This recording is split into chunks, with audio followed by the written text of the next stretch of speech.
देखिए, हमने previous sessions में दो चीज़ के ऊपर फोकस किया प्राइमरीली। हमने हाउसेस के सिग्निफिकेशंस को समझा और साथ ही साथ प्लानिटरी सिग्निफिकेशंस के ऊपर हमने काफ़ी बात करी।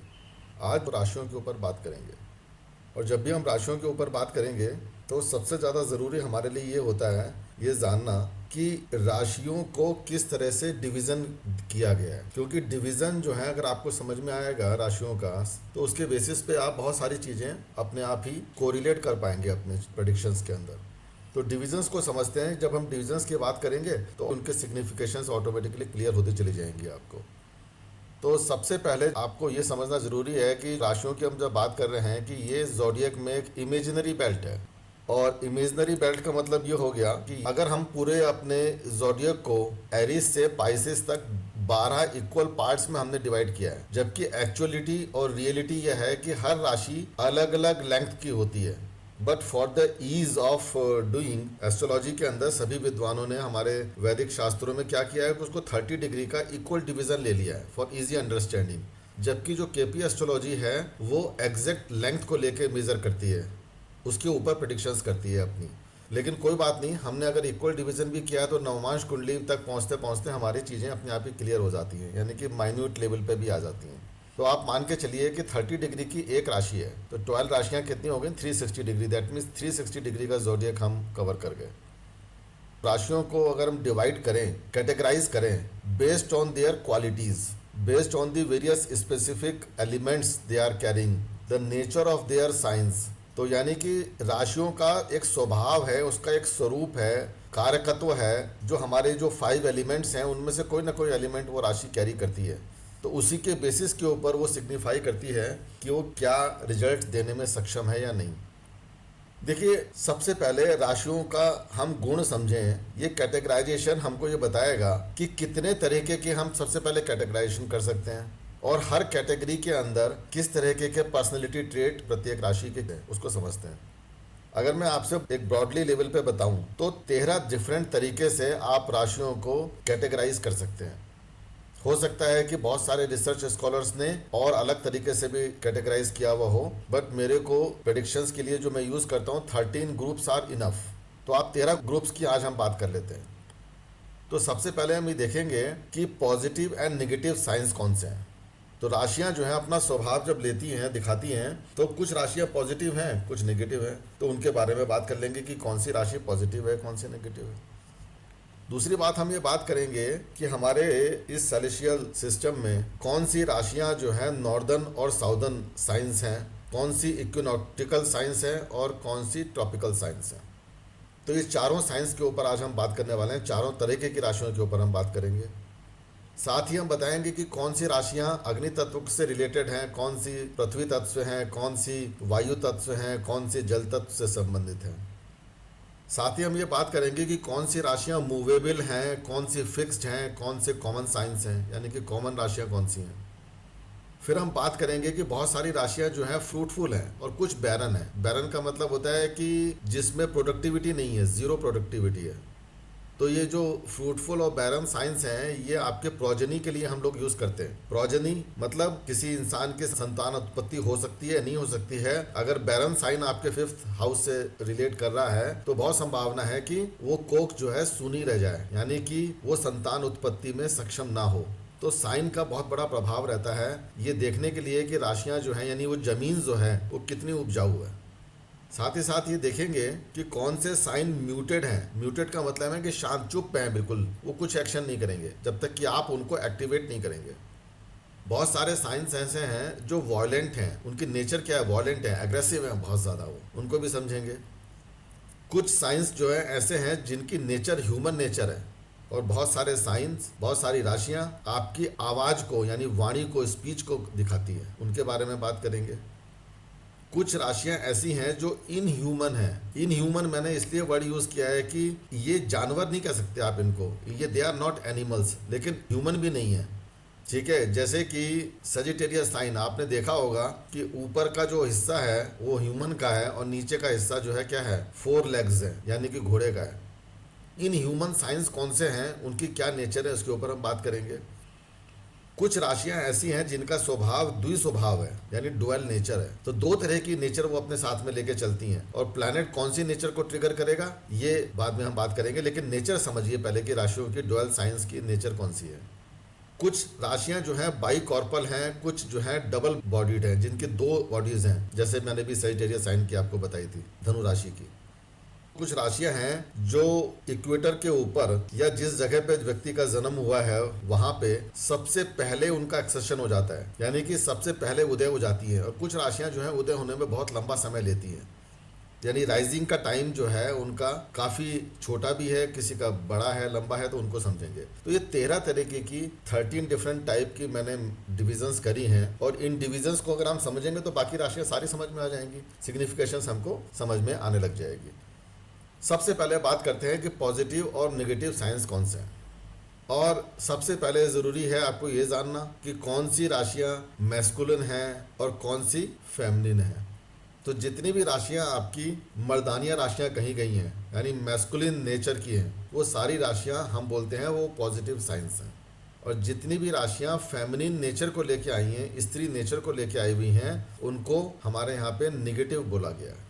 तो जितने भी आपको ऑड साइन नजर आते हैं, ऑड साइन कौन से हैं? 1, 3, 5, 7, 9 और 11, यानी कि Aries sign, Gemini sign, Leo sign, Libra sign, Sagittarius and Aquarius. ये जो साइंस हैं ये पॉजिटिव साइंस हैं, क्योंकि ये मैस्कुलिन साइंस बोला जाता है, ये मर्दाना राशियां हैं। इसके अलावा जो taurus, cancer, Virgo, Scorpio, Capricorn and Pisces, ये जो राशियां हैं 6 की 6, ये निगेटिव राशियां, और इनको फेमिनिन साइंस बोला गया है। इसकी नेचर और पर्सनैलिटी ट्रेट्स को हम आगे बात करेंगे, लेकिन आप इसको ध्यान में रखिएगा। इसके बाद अब बात कर लेते हैं, ये 4 डिफरेंट साइंस हैं, नॉर्दर्न, साउदर्न, इक्विनॉक्टिकल और ट्रॉपिकल। थोड़ा सा आप लोगों को, कुछ लोगों ने भूगोल पढ़ा है, कुछ ने फिजिक्स पढ़ी है, एस्ट्रोफिजिक्स पढ़ी हुई है, तो मैं थोड़ा सा आपको पास्ट में लेके जाता हूँ, जो बचपन में हमने पढ़ी थी, उन चीज़ों को पास लेके जाता हूँ। अगर आपको पता है कि इक्विनॉक्टिकल साइंस क्या है, ट्रॉपिकल साइंस क्या है, या इस कंसेप्ट के बारे में पता है तो बहुत अच्छी बात है, नहीं तो मैं थोड़ा सा ओवरव्यू आपको दे देता हूँ, ठीक है। क्योंकि वैसे अगर एस्ट्रोफिजिक्स हमारे एस्ट्रोलॉजी का समझने के लिए ज़रूरी है, लेकिन ये हमारा कोर टॉपिक नहीं है, तो इसलिए बहुत डीप में नहीं जाएंगे इसके। देखिए, सबसे पहले बात करते हैं नॉर्दर्न और साउदर्न साइंस की। जो 6 साइंस हैं, एरीज से लेके वर्गो तक, यानी मेष राशि से लेकर कन्या राशि तक, इन 6 राशियों को हम नॉर्दर्न राशियां बोलते हैं, नॉर्दर्न साइंस हैं। क्यों है नॉर्दर्न साइंस? क्योंकि ये हमारे सेलेशियल इक्वेटर से नॉर्दर्न हेमिस्फीयर में पड़ती हैं। जो हमारा सेलेशियल इक्वेटर है उससे ऊपर के साइड में नॉर्दर्न हेमिस्फीयर में ये 6 के 6 राशियां उदय होती हैं, राइज होती हैं। और लीब्रा से लेकर पाइसिस, यानी तुला राशि से लेकर मीन राशि की जो राशियां हैं, ये सेलेशियल इक्वेटर से साउथ डायरेक्शन में रहती हैं, तो ये साउदर्न हेमिस्फीयर में राइज करती हैं। तो इनको हम क्या बोलते हैं? Southern science. तो नॉर्दर्न और साउदर्न तो आपने समझ लिया, बहुत आसान है समझना इसको, लेकिन इक्विनॉक्टिकल और ट्रॉपिकल, इन दोनों को भी समझना हमारे लिए ज़रूरी है। इक्विनॉक्स का क्या मतलब होता है? सबसे पहले इक्विनॉक्स को समझ लेते हैं, फिर इसके बाद में बात करते हैं। इक्विनॉक्स वो पॉइंट्स हैं आपके एक्लिप्टिक के ऊपर जहां पर दिन और रात एक होते हैं। और दिन और रात एक कब होते हैं? सोच के देखिए आप। पहली चीज तो ये होती है, ये सिर्फ और सिर्फ साल में 2 बार होता है, दिन और रात जहां पर एक हो जाते हैं। पहली घटना तो घटती है जब करीब करीब आप अंदाजा लगाइए तो 21 मार्च से लेके 22 मार्च, 21 मार्च या 22 मार्च, तो 21 या 22 तारीख में मार्च में आपको इक्विनॉक्स दिखाई देगा, यानी कि जहाँ पे डे और रात दोनों की लंबाई एक ही रहेगी। इसी तरह की दूसरी घटना 22 सितंबर या 23 सितंबर को घटती है, तो वो भी इक्विनॉक्स है। अब यह है कि जब भी सन, जो सूर्य है हमारा, जहाँ पर भी वो सेलेशियल इक्वेटर को काटेगा इस पॉइंट के ऊपर, वहाँ पे एरीज साइन उदय होती है, यानी एरीज मतलब मेष राशि। और जब दूसरी जगह पे वो काटेगा, यानी कि आपके सेकंड टाइम, यानी कि 22 या 23 सितंबर के करीब में, तो वहां पे कौन सी राशि उदय होगी? वर्गो खत्म होती है, यानी कन्या राशि खत्म होगी, और तुला राशि उदय होती है। तो हमको जो है ये 2 इक्विनॉक्टिकल साइंस मिले हैं, तो मेष एंड तुला, यानी कि अब आपके 4 केंद्र स्थान फॉर्म हो गए, 1, 4, 7, 9 ऐसे करके आपने देख लिया। अब एरीज एंड लिब्रा, ये दोनों के दोनों आपके इक्विनॉक्टिकल साइंस हैं। ये तो एरीज की जहां पे हम बात करते हैं, तो एरीज साइन मेष राशि जहां पे बनती है उसको हम क्या बोलते हैं, वर्नल इक्विनॉक्स बोलते हैं। उस समय पे वर्नल इक्विनॉक्स बनता है। और लिब्रा पे क्या होता है, ऑटम इक्विनॉक्स बनता है। तो अब आपको ये पता लग गया, वर्नल इक्विनॉक्स हो गया आपकी मेष राशि, और ऑटम इक्विनॉक्स जो हुआ है वो हो गई आपकी तुला राशि। तो इस तरह से आपने दो इक्विनॉक्सेस जो मिले आपको लाइफ में, उस जगह के ऊपर मेष एंड तुला राशि दो राइज हो गई। इसके अलावा जो कैंसर एंड कैप्रिकॉर्न है, यहाँ पे जो सॉल्स्टिस होते हैं, एक तो समर सॉल्स्टिस और विंटर सॉल्स्टिस आपको देखने को मिलता है। ठीक है, इसमें क्या फिनोमिना है कि डेज जो है यानी दिन सबसे लंबे होते हैं और रातें सबसे छोटी होती है। ऐसा कब होता है? ऐसा तब होता है जब सूर्य देवता मकर राशि में यानी कैप्रिकॉर्न राशि में जब एंटर करते हैं, तब ऐसा होता है। और ऐसा होता है करीब करीब 22 दिसंबर को। तो 22 दिसंबर का जो समय है वहाँ पे ये फॉर्मेशन आपको देखने को मिलती है। और इसका जो अपोजिट है, तो अपोजिट फॉर्मेशन जब होगी तब आपको समर सॉल्स्टिस देखने को मिलेगा। तो ये दो साइन आपको मिल गए, कैंसर एंड कैप्रिकॉर्न, यानी 4 और 10। तो 1, 4, 7, 10 ये जो है आपको समझ में आ गया। तो आपको ये पता लग गया कि cancer sign and Capricorn sign, these are the tropical signs. तीसरी कैटेगराइजेशन की बात करते हैं, तो तीसरी कैटेगराइजेशन हमारी तत्वों के ऊपर बेस्ड है, एलिमेंट्स के ऊपर बेस्ड है। पहला एलिमेंट जो है फायरी एलिमेंट है, फायरी नेचर। सीधी सी बात है, सबको पता है 1, 5, 9 राशियां जो हैं वो फायरी नेचर को यानी अग्नि तत्व को रिप्रेजेंट करती है। जब मैंने आपको स्टार्टिंग में जो है कुछ स्पिरिचुअल डिस्कशंस किए थे, तब मैंने ये चीज़ें बताई थी कि ये जो है, जो पहला वाला जो त्रिकोण हमारा बनता है, इसमें हम बोलते हैं धर्म त्रिकोण, और धर्म त्रिकोण अग्नि तत्व को रिप्रेजेंट करता है। मेष राशि, सिंह राशि एंड धनु राशि, ये तीनों राशियां जो हैं अग्नि तत्व की राशियां हैं। फॉर एग्जाम्पल, किसी व्यक्ति की कुंडली के अंदर मंगल जो कि अग्नि तत्व का देवता है, अगर अग्नि तत्व की राशि में 8वें घर में बैठा हुआ है, 8th हाउस में बैठा हुआ है, क्या बोलेंगे आप उस व्यक्ति के बारे में? यानी कि 8वां का मृत्यु का स्थान है। तो क्या ऐसे व्यक्ति की मृत्यु अग्नि से यानी कि आग से जलने के कारण हो सकती है? जी हाँ, बहुत संभावना है, क्योंकि अग्नि तत्व की राशि है, अग्नि तत्व का प्लैनेट उस अग्नि तत्व की राशि में बैठा हुआ है। और मान लीजिए अग्नि तत्व के ही प्लैनेट की दृष्टि भी उसके ऊपर पड़ जाए, या मेलेफिक प्लैनेट के इन्फ्लुएंस में वो अगर आ गया, तो 8th हाउस की ये इवेंट जो है ट्रिगर हो जाएगी। लेकिन अगर जल तत्व की राशि है, जल तत्व का कोई प्लैनेट वहाँ पर बैठा है, जैसे चंद्रमा बैठा है या कोई वीनस है, अगर जल तत्व की राशि में बैठा हुआ है, वीनस तो एक्चुअली जल तत्व का नहीं होता, लेकिन अगर चंद्रमा जो है अगर कैंसर साइन में यानी कर्क राशि में बैठा हुआ है 8वें घर में, तो आप कह सकते हैं कि इस व्यक्ति की मृत्यु डूबकर, पानी में डूबने की वजह से हो सकती है। तो यानी कि आप तत्वों का संबंध राशियों के साथ में और प्लैनेट के साथ में लेकर चल रहे हैं। तो अगर आपको ये पता हुआ कैटेगराइजेशन क्या है, तो आप बहुत कुछ कह सकते हैं। जैसे वायु तत्व की हम बात करें तो शुक्र को ले लेते हैं। शुक्र जो है वायु तत्व की राशियों में बैठा हुआ है। कौन सी होती हैं? जेमिनीस, लिब्रा एंड एक्वेरियस। तो अगर शुक्र 8वें घर के अंदर वायु तत्व की राशि में बैठा है, तो आप कह सकते हैं कि इस व्यक्ति की जो मृत्यु होगी वो मानसिक उद्विग्नता की वजह से होगी, क्योंकि जो वायु है वो आपके ब्रेन को बहुत अफेक्ट करती है। तो इसी तरह से उसकी रेमेडीज़ भी जुड़ी हुई हैं। तो इन राशियों का बहुत बड़ा संबंध आप देखेंगे कि रेमेडीज़ के लिए भी हम आगे करेंगे, यूज़ करेंगे। अग्नि तत्व की ये आपको हमने 3 राशियां बताई। दूसरा जो त्रिकोण होता है वो कौन सा है? दूसरा त्रिकोण है आपका अर्थ त्रिकोण। और अर्थ त्रिकोण तो सीधे ही नाम ही है, अर्थ मतलब पृथ्वी, और अर्थ दूसरा हिंदी का जो मतलब है, अर्थ मतलब धन की प्राप्ति, यानी कि भौतिक सुखों की प्राप्ति। तो ये जो अर्थ त्रिकोण है वो पृथ्वी तत्व की राशि में संबंध रखता है। 2, 6, 10 कौन सी राशियां हैं? Taurus, Virgo and Capricorn. तीसरा है हमारा वायु तत्व की राशियां। और त्रिकोण यहाँ पे फॉर्म होता है कौन सा? काम त्रिकोण।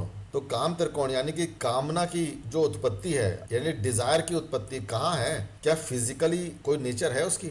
नहीं, वो सारी की सारी जो इच्छाएं पैदा होती हैं हमारे मन में पैदा होती हैं, हवा में है, वो कोई फिजिकल एग्जिस्टेंस नहीं है किसी इच्छा की। इसीलिए वायु तत्व की राशियों से उनका संबंध रहता है। तो काम त्रिकोण 3, 7 और 11 राशियों से संबंध रखता है। उसके बाद आता है आपका मोक्ष त्रिकोण। और मोक्ष त्रिकोण के लिए जल तत्व की राशियां प्रधान होती हैं, जो कि कैंसर, स्कॉर्पियो एंड पाइसेस है। तो ये 3 राशियां आपकी जल तत्व से संबंधित होती हैं। तो ऐसे करके आपने देख लिए कि ये जो 4 त्रिकोण बने आपके, इनका जो टॉप है, जो शिखर है, वो सबसे हाईएस्ट स्ट्रांग होता है। यानी कि सजिटेरियस राशि, अगर मैं आपसे पूछूं कि धर्म त्रिकोण इसका टॉप कहाँ पे है, तो सजिटेरियस में है। अर्थ त्रिकोण का टॉप कहाँ पे है, कैप्रिकॉर्न में। एयर त्रिकोण का टॉप कहाँ पे है, एक्वेरियस में। जल त्रिकोण का टॉप कहाँ पे है, पाइसिस में। टॉप का मतलब क्या है? टॉप का मतलब यह है जो इच्छा, फॉर एग्जाम्पल एयर तत्व की बात करते हैं, वायु तत्व की, जो इच्छा जेमिनी साइन में यानी तीसरे भाव में जो आपकी इच्छा पैदा हुई है, फुलफिल कहाँ होगी, 11th हाउस में, एक्वेरियस साइन में जाकर। तो यानी कि जहाँ बीज लगा, सीडिंग जो हुई है, सीडिंग जो होती है वो पहला वाली जेमिनी में फर्स्ट है, उसके बाद 7th आ रही है लिब्रा, ठीक है। नेक्स्ट जो है, जो वायु तत्व की राशि है वो लिब्रा है। यहाँ पे ट्री की फॉर्मेशन होती है, यानी यहाँ पे पेड़ बन रहा है। पहले सीडिंग हुई, फिर पेड़ बना, उसके ऊपर फल लगे, तो फल कहाँ मिले आपको, एक्वेरियस में। तो इस तरह से आप चीजों को लेकर समझ सकते हैं। जैसे वाटर त्रिकोण है, जल त्रिकोण, जल त्रिकोण के अंदर मोक्ष की जो इच्छा पैदा होती है वो माँ के गर्भ में ही पैदा हो जाती है। यानी कि अगर माँ जो है नहीं चाहती मोक्ष के लिए, उसकी कोई डिजायर नहीं है, तो बेटा भी नहीं चाह सकता। यानी कि माँ ने जो सीडिंग करी है, 4th हाउस मदर का होता है, तो वहां पे जहाँ सीडिंग हो गई, वहां से आपको फ्रूट मिलता है, जो मोक्ष मिलता है वो पाइसिस साइन में मिलता है, 12th हाउस में। और स्कॉर्पियो साइन में आपको उसकी नॉलेज प्राप्त होती है, वहां पे आप कर्म करते हैं। तो इस तरह से जो है आप चीज़ों को कोरिलेट करके आगे चल सकते हैं। अब इसके बाद हम बात करते हैं कि जो साइंस हैं, इनकी नेचर क्या है। हमने इनकी तत्वों के ऊपर बात करी, इनकी नेचर क्या है। अगर हम अग्नि तत्व की राशियों की बात करते हैं, तो अग्नि तत्व की राशियों की क्या नेचर होगी। तो सीधी सी बात है, अगर अग्नि तत्व का राशि है तो वो हमारे को रिप्रेजेंट करती है वाइटलिटी को। अग्नि है ना, अग्नि के अंदर एनर्जी है, तो वाइटल एनर्जी है। हमारे अंदर एनर्जी है किसकी, सूर्य की। सूर्य के अग्नि, तो इसलिए जो है सिंह राशि किसकी है, अग्नि तत्व की राशि, यानी सूर्य देवता उसके प्लैनेट है। धर्म यानी कि सजिटेरियस साइन कहाँ से आया, किसने दिया, देवगुरु बृहस्पति ने, अग्नि तत्व की राशि है। इसीलिए हमारे शास्त्रों में होम का यानी कि हवन का बहुत बड़ा महत्व है, अग्नि तत्व है। ये जो व्यक्ति हैं जो अग्नि तत्व से संबंधित हैं, राशियों से संबंधित हैं, काफ़ी एसर्टिव नेचर होती है उनकी, वो इंडिपेंडेंट हैं।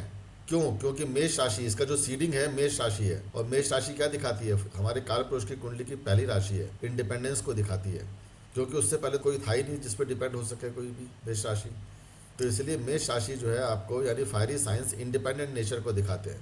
व्यक्ति के अंदर जबरदस्त करेज होता है, एंथुजियास्टिक नेचर होती है। अगर मेष राशि, सिंह राशि और धनु राशि में कोई व्यक्ति ने जन्म लिया है, तो उसके अंदर ये सारी चीजें आपको देखने को मिलेंगी।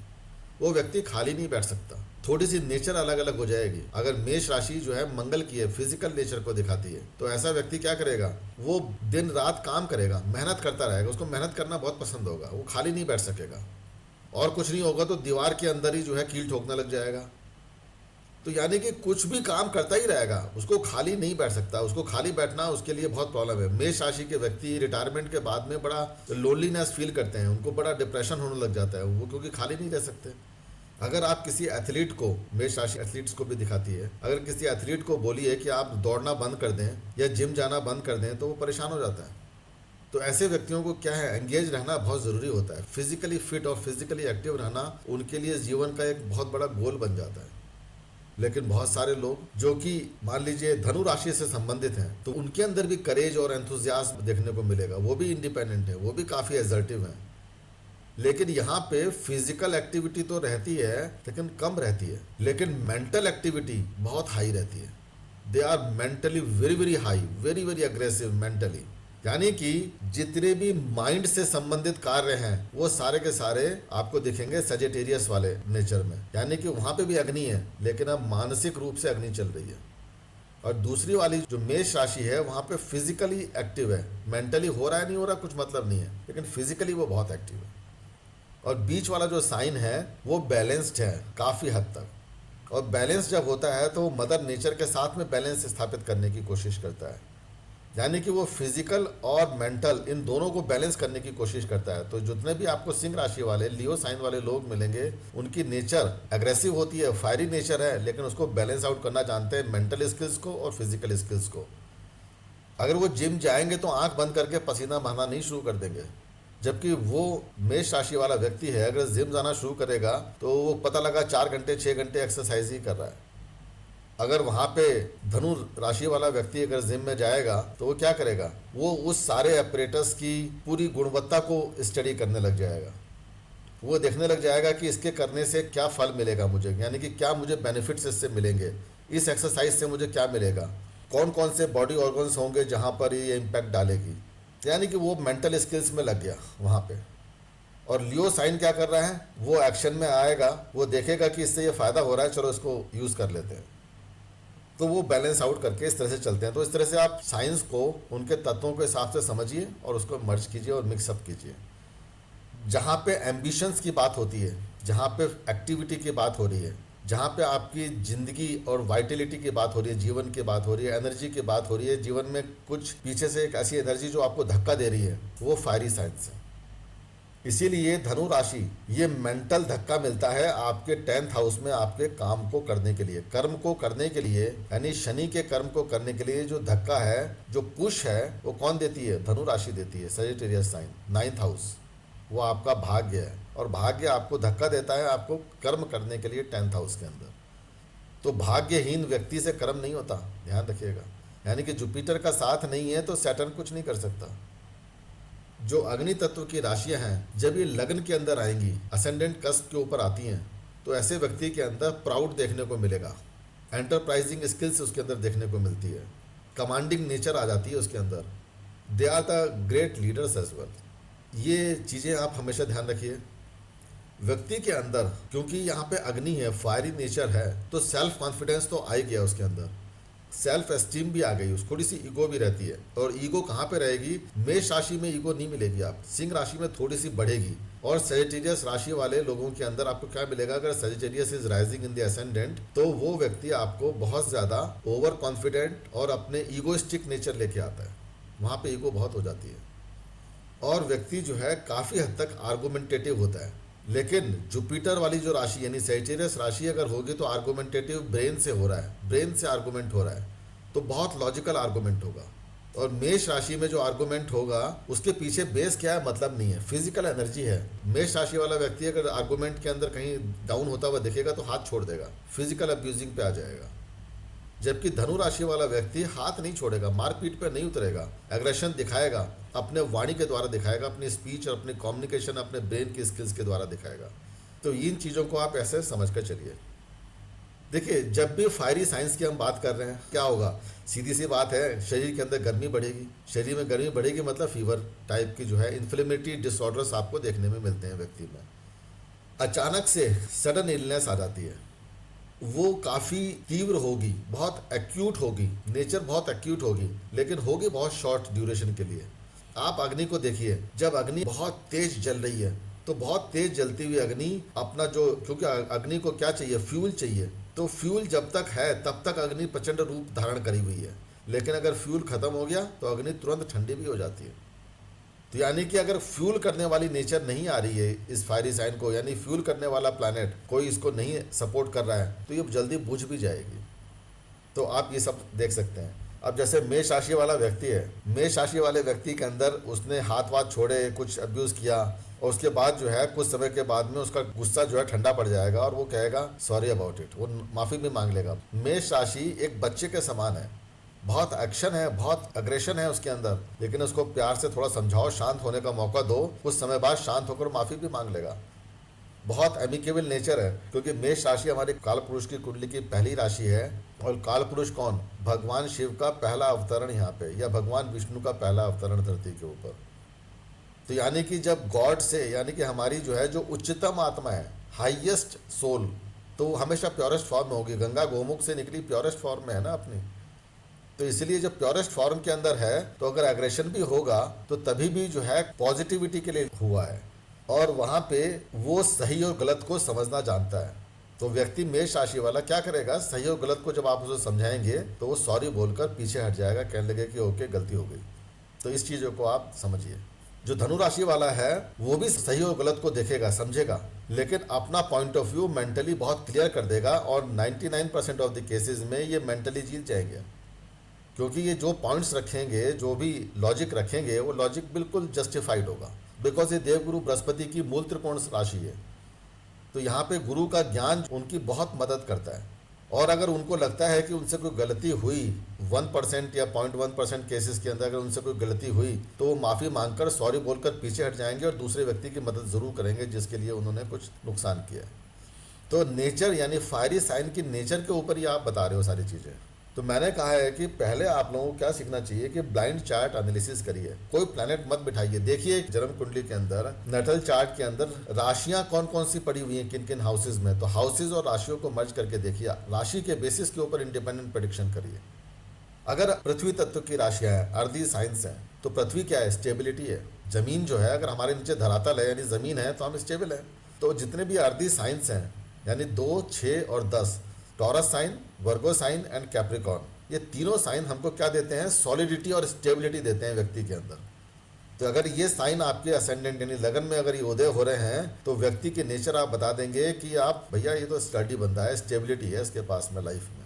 इसकी नेचर में भी स्टेबिलिटी देखने को मिलेगी, डुअल नेचर नहीं होगी, फ्लेक्सिबल नहीं होगा, स्टेबल होगा, थोड़ा सा स्टेप बॉर्न भी होगा। जो अर्दी साइंस होते हैं जब ये लगन में राइज करेंगे क्योंकि स्टेबिलिटी है तो या तो ये गुड हेल्थ देंगे या वेरी बैड हेल्थ देंगे, डिपेंडिंग ऑन कि असेंडेंट यानी लगन कितना कमजोर है कितना वीक है। मैलिफिक प्लैनेट इसको अगर खराब नहीं कर रहे हैं तो गुड हेल्थ ही देखने को मिलेगी। उसके बाद आप देखिएगा प्लैनेट कोई नुकसान कर रहा है नहीं कर रहा, लेकिन राशि ही बता रही है आपको कि हेल्थ कैसी रहेगी। अब अर्दी साइन है तो अर्थ त्रिकोण है, सीधी सी बात है उस व्यक्ति की नेचर मैटेरियलिस्टिक होगी, यानी उसको पैसा चाहिए, जीवन में पैसा कमाने के लिए आया है। जरा टॉरस साइन वाले व्यक्ति की कुंडली देखिए, सारे प्लैनेट मिलकर उसके जीवन में कह रहा है, उस व्यक्ति से आप बात करके देखोगे और पूछो क्या चाहिए जीवन में, कहने लगे भैया पैसा दे दो, मुझे वेल्थ मिल गई आई एम हैप्पी, वेल्थ नहीं मिली तो आई एम इन डिप्रेशन। वो जिंदगी भर काम करता है, क्यों काम करता है? उसे पैसा कमाना है, उसे पावर चाहिए, उसे पोजीशन चाहिए, उसे अपने एनिमीज के ऊपर विनिंग चाहिए। तो यानी कि हर जगह पे वो जितना भी उसका फोकस है, लाइफ का focus gets tilted towards the money making. यानी कि वो प्रॉपर्टी जो 2, 6 और 10 ये 3 साइंस जो आपको प्रॉपर्टीज दिखाते हैं, यानी कि दूसरा घर, छठा घर और 10वां घर जो प्रॉपर्टी दिखा रहे हैं, इस साइन में ही उदय होने वाला जो लगन है वो आपको उस व्यक्ति की वही नेचर दे देगा। व्यक्ति क्या होगा? बहुत केयरफुल होगा, कॉशियस होगा, उसके अंदर घमंड भी देखने को मिलेगा।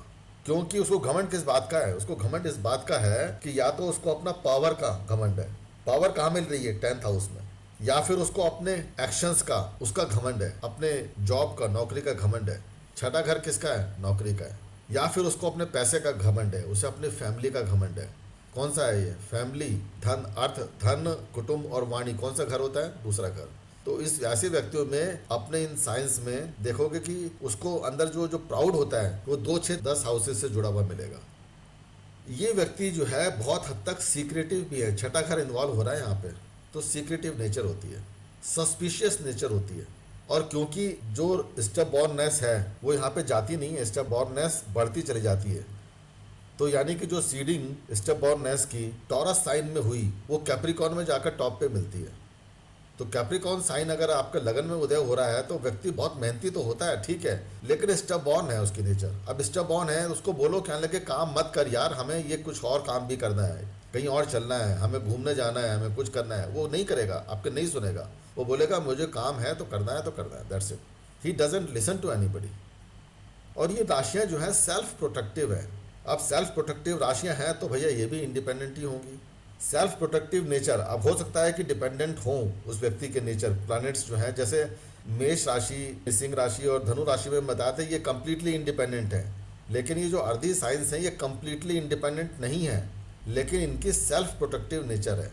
ये अपने एक शेल बना लेते हैं, आवरण बना लेते हैं, जैसे कछुए के ऊपर एक शेल है ना, उस तरह का शेल बना लेंगे। कैसा होगा? They will become over protective towards their family. उनके लिए फैमिली की इंपॉर्टेंस आ जाएगी। टॉरस साइन में देखिए, they will become over protective for their wealth, यानी कि भैया कुछ भी कह लो लेकिन मेरे पैसे को हाथ मत लगाना, मेरे पैसे के बारे में मुझे क्रिटिसाइज मत करना। Don't tell I am over expensive या ओवर पजेसिव, ये बातें आप मेरे से मत करना कभी भी। ये व्यक्ति की दिमाग सोच ऐसी चलती है। अब मान लीजिए किसी व्यक्ति की कुंडली के अंदर कन्या राशि उदय हुई है, यानी कि 6th राशि, यानी कि छठा घर उठकर लगन के अंदर आ गया, सर में आ गया। अब 6th हाउस जो है लोन्स का भी होता है, कर्ज लेने का होता है। कर्ज उठ के आपके सर के ऊपर आ गए तो यहाँ पे प्री पेमेंट को लेकर दिक्कत होती है। वो लोन्स उसने ले लिए तो ऐसा व्यक्ति स्टडी नेचर का होगा, वो बोलेगा, कहने लगा मैंने लोन लिया, ठीक है यार मैं कर दूंगा, don't tell me why should I not take it. तो वो हमेशा अपने चीज़ों को लेके उसको जस्टिफाई करना जानता है, वो करता रहेगा। तो ये जो स्टब बॉर्न नेचर है ये देखने को मिलेगी सेल्फ प्रोटेक्शन के अंदर भी, तो वो प्रोटेक्ट भी करके चलेगा। अब कन्या राशि जो होती है ये काफ़ी कैलकुलेटिव है क्योंकि बुध की राशि है। तो अगर ये उठ करके अगर लगन के अंदर आई है तो यहाँ पर व्यक्ति जो है बहुत गणितज्ञ बन जाता है। तो अगर कन्या राशि के अंदर कोई बैठा हुआ है तो मैथ्स जानता है। मैथ्स जानता है मतलब कि जो लोन लिया उसने उसे कैसे बिजनेस में यूज़ करेगा, किस तरह से काम करेगा, कैसे सेविंग्स करनी है, क्या करनी है, वो सारी चीज़ों को मैनेज करेगा, गुणा भाग करता रहेगा सारे समय बैठा हुआ। तो ये जो सेल्फ प्रोटेक्शन है वो प्रोटेक्शन करता रहेगा। अब मान लीजिए कैप्रिकॉर्न साइन है तो कैप्रिकॉर्न साइन वाला व्यक्ति क्या करेगा, कैप्रिकॉर्न साइन वाले व्यक्ति अपने कामकाज को लेकर बड़ा प्रोटेक्टिव होगा। उसको आप कुछ भी बोलना है बोलते रहिए, कोई दिक्कत नहीं है, लेकिन उसके वर्क के बारे में, उसके काम करने के, कामकाज करने के तरीकों के बारे में आप मत क्रिटिसाइज कीजिए उसको। He will not listen to it because वहाँ पे उसने प्रोटेक्टिव शेल बना रखा है और वो शनि का शेल है, उसको तोड़ना जो है कोई भी कोशिश करेगा तो उसकी सुनेगा नहीं वो व्यक्ति। तो ये जो अर्दी साइंस हैं ये स्लो होते हैं लेकिन स्टेडी नेचर देखने में मिलेगी। स्लो का मतलब ये हो गया, आप सोचो कि टॉरस साइन वाला व्यक्ति कि बहुत अमीर हो गया, उसके पास बहुत पैसा है, तो आप क्या प्रेडिक्ट करोगे राशि देखते के साथ ही? आप बोलोगे, कहने के बेटे तूने मेहनत बहुत करी है, अपनी मेहनत से तूने बहुत पैसा कमाया है। क्योंकि एकदम से पैसा उसके पास में नहीं आया होगा, उसकी मेहनत से पैसा उसके पास में धीरे धीरे धीरे धीरे एक्यूमुलेट हुआ है। बिकॉज स्लो एंड स्टेडी, और वो जो पैसा आएगा वो भी स्थिर होगा, स्थिर धन वो प्राप्त कर पाएगा अगर मैलेफिक प्लैनेट्स का इन्फ्लुएंस नहीं है तब। अभी तो हम राशियों की बात कर रहे हैं, प्लैनेट्स की बात ही नहीं कर रहे हैं, वो आप बाद में देखेंगे। तो सबसे पहले तो आप देखिए कि राशियाँ क्या बोल रही हैं, तो स्लो एंड स्टेडी नेचर देखने को मिलेगी। और ये तीनों जो अर्दी साइंस हैं ये बड़े रिजर्व हैं। ये व्यक्ति किसी से बहुत घुलना मिलना पसंद नहीं करेंगे, काफ़ी मैथोडिकल देखने को मिलते हैं। और सबसे बड़ा यानी जो सबसे बड़ा मैथोडिकल जो है वो है मरकरी का साइन, यानी कि वर्गो साइन बहुत मैथोडिकल है, बहुत डीप है। क्योंकि जो 6th हाउस है आपकी डेप्थ को दिखाता है, वहाँ पे केतु का घर है, केतु क्या होता है, डीपनेस को दिखाता है। तो अगर जो है छठा घर आ गया तो ऐसा व्यक्ति जो है बहुत गहराई में जाना चाहेगा, हर चीज़ की गहराई में जाएगा। कुछ बोल दोगे उसकी गहराई में जाएगा, कुछ काम दे दोगे उस काम की जब तक वो बॉटम में नहीं पहुंच जाएगा ही will not deliver the result. बहुत डेप्थ में जाएगा, हर चीज़ की डेप्थ में जाएगा। क्यों है? क्योंकि बुध का स्थान है, बुद्धि का स्थान है, तो बुद्धि जो है हमेशा डीप में जाएगी, हर चीज़ की गहराई में जाती रहेगी। और गहराई में जाएगी तो सीक्रेटिव टेंडेंसी आ जाएगी, सस्पिशियस नेचर आ जाएगी काम को लेके के। लेकिन जो भी रिजल्ट वो निकाल कर देगा फाइनली, जो एंड रिजल्ट मिलेगा वो काफ़ी स्टेबल होगा, स्टडी होगा, भले ही चाहे कितना समय लग गया हो। साथ ही साथ क्योंकि मरकरी जो है बिजनेस का देवता है और कैलकुलेशन करता है, एनालिटिकल है, तो ऐसा व्यक्ति वो सारे मेथड अडॉप्ट करना चाहेगा जो इकोनॉमिकल होंगे। यानी कि टाइम ज़्यादा लग रहा है फिर भी वो इकोनॉमिक्स को भूलेगा नहीं, वो निकाल कर देगा, जस्टिफाई करेगा, कहने लगे देखो मैंने टाइम ज़्यादा लिया but this is the benefit. ठीक है, चीज़ों की प्रति जो है प्रिजर्विंग नेचर भी यहाँ पे मिलती है। कई सारी चीज़ों में आपने होर्डिंग भी देखी होंगी कि होर्डिंग्स जो होती हैं वो भी इसी तरीके के व्यक्ति जो है करते हैं। वेल्थ की होर्डिंग कर रहा है कोई बैठा हुआ, कोई अपने काम की को लेके होर्डिंग कर रहा है, तो वो नेचर जो है अर्दी साइंस में मिलती है। ये व्यक्ति अगर मैं बात करूँ तो mentally they are very practical. अब प्रैक्टिकल बंदा कौन होता है? क्योंकि यहाँ पे शनि की कैप्रिकॉर्न साइंस सबसे ऊंचाई पे बैठी हुई है और शनि की है, शनि बहुत प्रैक्टिकल है। तो कर्मठ लोग हैं ये कभी शांति से नहीं बैठते, कर्मठ है यानी कर्म करने वाले लोग हैं। यहाँ पे ये भाग्य भरोसे नहीं जीते। पहली राशि कहाँ पे जाके एंड हो रही थी? जो अग्नि तत्व की राशियाँ हैं सबसे हाईएस्ट पॉइंट था उसका धनु राशि, भाग्य स्थान पे खत्म हो रही थी। तो ये जो पहले 3 साइन है यहाँ पे ईश्वरीय तत्व प्रधान हो जाता है। ये लोग क्या करते हैं, ये भाग्य के भरोसे जीते हैं और यहाँ पे कर्म आता है। ये जो आपके अर्धी साइंस हैं यहाँ पे इंसान कर्म करता है, तो ये बहुत कार्मिक पुरुष हैं, तो इसलिए प्रैक्टिकल बहुत ज़्यादा है। वहाँ पे पहले भाग्य भरोसे चल रहे थे, यहाँ पे कर्म के हिसाब से चलता है इंसान। तो माइंड जो है हमेशा प्रैक्टिकलिटी ढूंढता है, हर चीज़ में प्रैक्टिकल होना चाहता है। साइंटिफिक नेचर यहाँ पे आ जाती है, व्यक्ति बहुत मैथोडिकल होता है और काफ़ी हद तक मैटेरियलिस्टिक होता है। जिंदगी में सारे मैटेरियलिस्टिक प्लेजर चाहिए होते हैं इन 3 राशियों वाले व्यक्तियों को। मान लीजिए टॉरस साइन है, लगन में उदय हो रहा है, राहु आकर बैठ गया, उच्च की राशि है, व्यक्ति को पागल कर देगा। दिन रात उसको जो है अमीर कैसे बनना है उसके सपने ही नहीं खत्म होकर देंगे। क्योंकि केतु पड़ेगा 7th हाउस में, 7th हाउस में केतु उसका वैवाहिक स्थान है, उसका बिजनेस है। बिजनेस कैसा चल रहा है, ठीक चलेगा नहीं चलेगा, या फिर उसके बीवी के यानी कि अपने वैवाहिक जीवन अच्छा चलेगा नहीं चलेगा, उसको कुछ लेना देना नहीं है उससे। उसको चाहिए सिर्फ और सिर्फ पैसा, उसको चाहिए सिर्फ मैं, यानी कि फर्स्ट हाउस मैं। ही सेज कि I am the most important person in the entire world, मुझसे ऊपर कोई दूसरा व्यक्ति एग्जिस्ट ही नहीं करता। पैसा सही ढंग से आ रहा है, गलत ढंग से आ रहा है, ब्लैक है, वाइट है, doesn't matter to me, but I need to have the money. देखिए, जब भी प्लैनेट, कोई भी ग्रह हो, जब भी अर्दी साइंस को अगर ऑक्यूपाई कर रहा है और अगर वो प्लैनेट बिजनेस प्लैनेट है, कैलकुलेटिव प्लैनेट है, तो डेफिनेटली आप क्या बोल सकते हो, you can suggest the business for him according to that planet area. मान लीजिए जुपिटर बैठा हुआ है इन अर्दी साइंस के अंदर, तो जुपिटर जो है कंसल्टेंट है, गुरु है, तो ऐसे व्यक्ति को आप बोलिए, कह लेंगे कि आप इंडिपेंडेंट कंसल्टेंट बन जाइए ना सर। अर्दी साइंस में बैठे हुए हैं, आप इंडिपेंडेंट कंसल्टेंट बन जाइए, अपनी कंसल्टेंसी सर्विसेज खोल लीजिए, you will be highly successful. अगर आप टीचिंग प्रोफेशन में भी हैं, तो टीचिंग जो प्रोफेशन आप कर रहे हैं वो भी आप कंसल्टेंसी के माध्यम से कीजिए, यानी कि rather than going and becoming as a professor और lecturer somewhere in an university, आप इंडिपेंडेंट क्लासेस दीजिए, अपनी ओन कंसल्टेंसी दीजिए, अपना ओन बिजनेस रन कीजिए, you will be highly successful, you will earn lot of money. तो बहुत सारे जो प्रोफेसर्स हैं, लेक्चरर्स हैं, वो बजाय इसके कि वो गवर्नमेंट सर्विस में जाएं या कहीं यूनिवर्सिटीज़ के साथ एफिलिएशन करें, वो अपने कोचिंग इंस्टीट्यूट खोल के बैठ जाते हैं, कोचिंग सेंटर खोल के बैठ जाते हैं। वेरी गुड, उनको स्टेबिलिटी मिलती है। और जितना कोचिंग इंस्टीट्यूट कमाता है पैसा, वो व्यक्ति क्या कमाएगा अगर वो बैठा हुआ है किसी यूनिवर्सिटी के अंदर? नहीं कमा सकता इतना। ऐसे करके आप अर्दी साइंस के बारे में देख सकते हैं। अब आगे चलते हैं।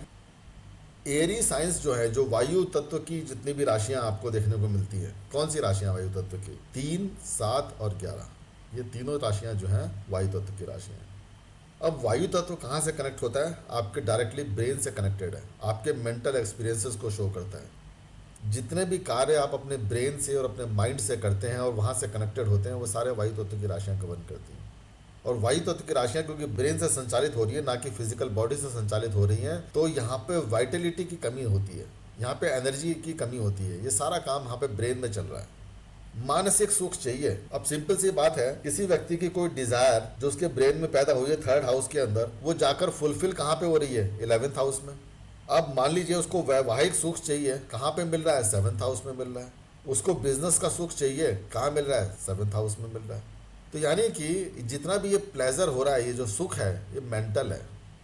अगर मान लीजिए ये वेल कनेक्टेड हैं ये राशियां, यानी कि अच्छी कंडीशंस में बैठी हुई हैं, अच्छे हाउसेस में बैठी हुई हैं, अच्छे हाउसेस के साथ इनका संबंध है, अच्छे प्लैनेट्स के साथ संबंध है, तो व्यक्ति के अंदर एक चीयरफुल नेचर दे देंगे, एक हैप्पी नेचर दे देंगी।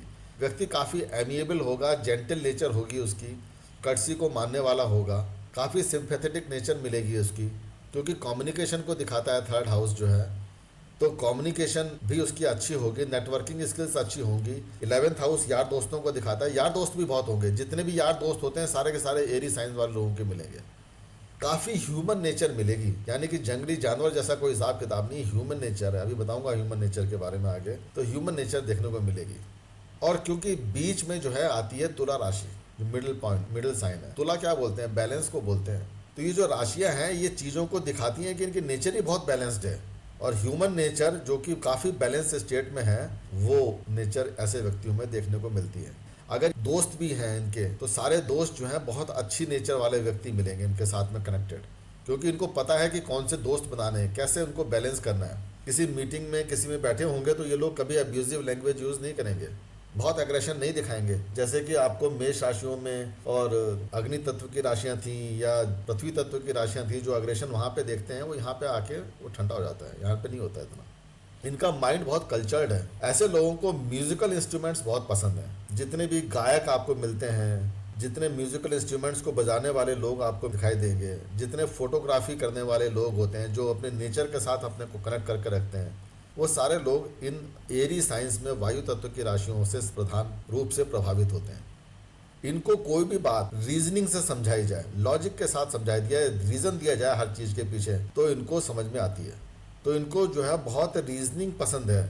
अगर कोई बिना रीजनिंग के काम करोगे इनके लिए, इनके साथ में, तो दे डोंट लाइक इट। मैंने बताया क्योंकि ह्यूमन नेचर है, वेल बिहेव्ड है।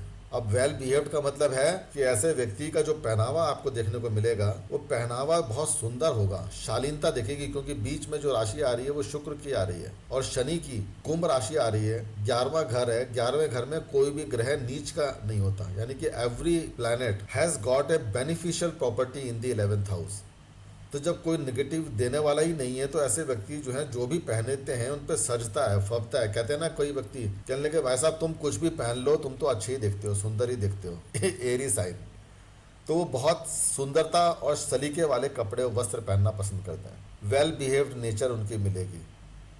और मीटिंग के अंदर जो भी उनका लेवल है, चाहे वो वर्कर लेवल है या लीडरशिप लेवल लेके बैठे हुए हैं, लीडरशिप पोजीशन पे बैठे हुए हैं, तो अपने उस लेवल के अनुरूप अपने को ढालना इनको आता है। वहां पर वो अपने लेवल के, अपने पोजीशन के अनुरूप स्वभाव दिखाएंगे वहां पे। अगर ये सीईओ बने हुए हैं तो he will be the best CEO among all the CEOs. ठीक है, यानी कि जिस पोजीशन पे बैठेंगे उसको बैलेंस इनको बहुत अच्छा करना आता है। और टैक्टफुल नेचर है, कोई ना कोई तरीके से अपनी बात मनवाना इनको आता है। और यहाँ पे कौन सा है, यहाँ पे देखिए सबसे अच्छी बात, बुध मिथुन राशि, शुक्र तुला राशि और शनि कुंभ राशि, तीनों मित्र हैं आपस में। तो राशियां देखिए कितनी बढ़िया मित्रता बना दी है। रात की अब आपको मित्रता भी समझ में आ रही है, फ्रेंडशिप समझ में आ रही है। बुध को सपोर्ट सबसे बड़ी किससे मिलती है? शुक्र से। और शुक्र को सपोर्ट किससे मिलती है? शनि से। और शनि जो है शुक्र की तुला राशि में जाकर उच्च का हो जाता है, एग्जॉल्टेशन में चला जाता है। तो यानी कि जिसके घर में जाकर शनि को बहुत प्रसन्नता प्राप्त हो रही है, तो शनि भी जो है कुंभ राशि में अपने बेस्ट रिजल्ट जो है इनको दे देता है, बुध को और शुक्र को। तो इसीलिए जो है तीनों राशियां जो हैं, तीनों फ्रेंडशिप राशियां हैं। काफ़ी हद तक टैक्टफुल नेचर शनि देता है, यानी अपनी अपनी सारी प्रॉपर्टी इन दोनों को दे देता है, बुध और शुक्र को। तो ऐसे व्यक्तियों को आप क्या बोलेंगे कि भैया इनकी मेंटल फैकल्टी बहुत अच्छी है, अच्छा बिजनेस भी करना चाहें बिजनेस कर सकते हैं, आर्टिस्टिक नेचर है, सिंगर बनना चाहें सिंगर बन सकते हैं, किसी आर्टिस्ट में जा सकते हैं, टूर एंड ट्रैवल एजेंसीज खोलना चाहते हैं तो खोल सकते हैं। यानी कि शुक्र से संबंधित, बुध से संबंधित, शनि से संबंधित जितने भी कार्य हैं वो सब कार्य ये करने में सक्षम है। प्लैनेट की कंडीशंस देखकर आप जोड़ सकते हो उन चीज़ों को। ध्यान रखिएगा कि आर्टिस्टिक नेचर को प्रधान रखना है आपने, शुक्र के नेचर को प्रधान रखना है, जिसमें एंटरटेनमेंट हो, जिसमें एंटरटेनमेंट और एंटरटेनमेंट ये तीनों हो, वो उनके लिए बेस्ट है। इनमें आपको एक नेचर देखने को मिलेगी, काफ़ी आइडियलिस्टिक है अपने। और क्योंकि वायु तत्व की राशियाँ हैं और वायु जो है एक जगह पे स्थिर नहीं होती है, तो इनके नेचर में इनकंसिस्टेंसी देखने को मिलेगी, and that is the negative personality trait actually. तो ऐसे लोगों के ऊपर तुरंत ट्रस्ट कर पाना, विश्वास कर पाना मुश्किल काम है। जो डिसीजन इन्होंने एक बार एज ए सीईओ, मतलब एक अपनी जिस भी पोजीशन पे बैठे हुए हैं वहां पे अगर कोई डिसीजन दे दिया तो डिसीजन जो है नेक्स्ट डे भी वो टिकेगा, कोई गारंटी नहीं है, कल को कोई नया वर्डिक्ट आ सकता है। तो ऐसे लोगों के साथ में अगर ये टॉप पोजीशन पे बैठे हुए हैं तो काम करने में आपको तकलीफ होगी, डिफिकल्टी आएगी, ये बहुत ज़रूरी आपने समझ लेना है। उनके नेचर है आइडियलिस्टिक, अगर वो उसके ऊपर टिक गए, जो डिसीजन उन्होंने दिया उस पर टिक गए, तो उसमें बिल्कुल आइडियलिस्टिक नेचर होगी। कहने लगे कि मुझे बेस्ट ऑफ द ब्रीड चाहिए। अब बेस्ट ऑफ द ब्रीड कितना इंपॉर्टेंट है काम के लिए, प्रोजेक्ट के लिए, it doesn't matter to them, को बेस्ट ऑफ द ब्रीड चाहिए। नहीं मिलेगा तो डिसीजन चेंज करके वो कुछ और लेके आ जाएंगे, कहने लगे नो इस पर काम करो। तो नीचे वाले जो लोग हैं वहाँ पे तकलीफ में फंसते हैं। आपने देखा होगा बड़े सारे जो बहुत अच्छे फिल्म सितारे हैं, फिल्म स्टार्स हैं, तो वो जो है कई बार सेट के ऊपर देरी से पहुंचते हैं, यानी कि अपनी मनमर्जी चला रहे हैं। कई सारे फिल्म प्रोड्यूसर्स और डायरेक्टर जिनको बहुत नेम फेम रिकॉग्निशन पोजीशन मिल गई है, वो अपनी चलाते हैं, यानी कि अपनी उस चीज़ों में परिवर्तन लाते रहते हैं। तो डिपेंड करना उनके ऊपर बड़ा मुश्किल हो जाता है। वहाँ पर भी ये नेचर जो है काम करती है। जरा जल तत्व की राशियों की बात करते हैं। देखिए जितना भी जल ही जीवन है, ये सबको पता है।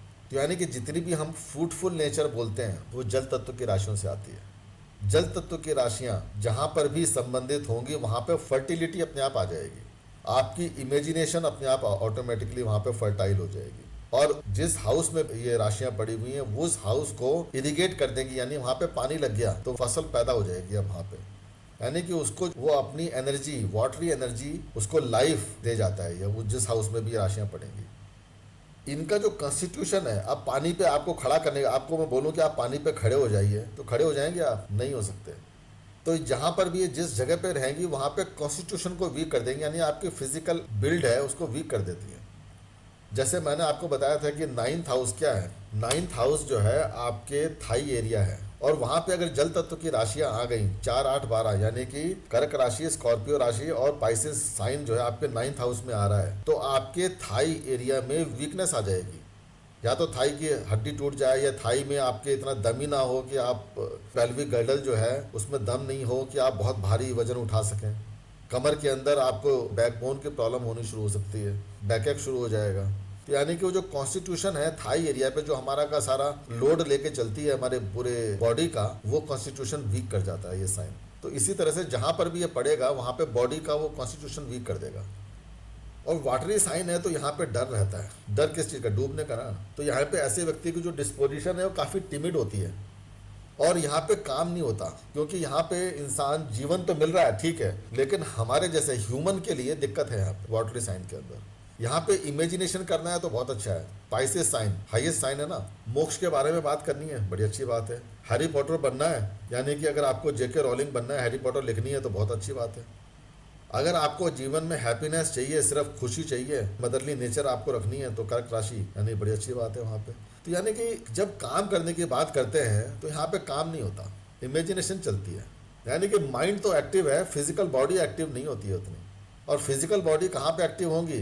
आपके फायरी साइन के अंदर जाके। इसीलिए यहाँ पे जो है मीन राशि में मोक्ष मिलता है तो physically you are not active ना, आप मेंटली एक्टिव हैं। ये बात आप ध्यान रखिएगा, डिस्पोजिशन यहाँ पे। अब माइंड जो है ऐसे में बहुत कंटेम्पलेशन करता है, बहुत सोचता है, बहुत सेंसिटिव नेचर आ जाती है। कर्क राशि लगन में उदय होती है, क्या करेगी? सोचने की क्षमता देती है, सेंसिटिव बना देती है। कर्क राशि जिस व्यक्ति के लगन में उदय हो रही है, जैसे कि भगवान श्री राम सबके लिए उदारता का भाव रखते थे, सबके लिए बड़े काइंड हार्टेड थे। तो काइंड हार्टेडनेस कहाँ से आएगी? जल तत्व की राशियों से आएगी, क्योंकि हर जगह पे मदरली नेचर देखने को मिलेगी उनको। They are highly sentimental.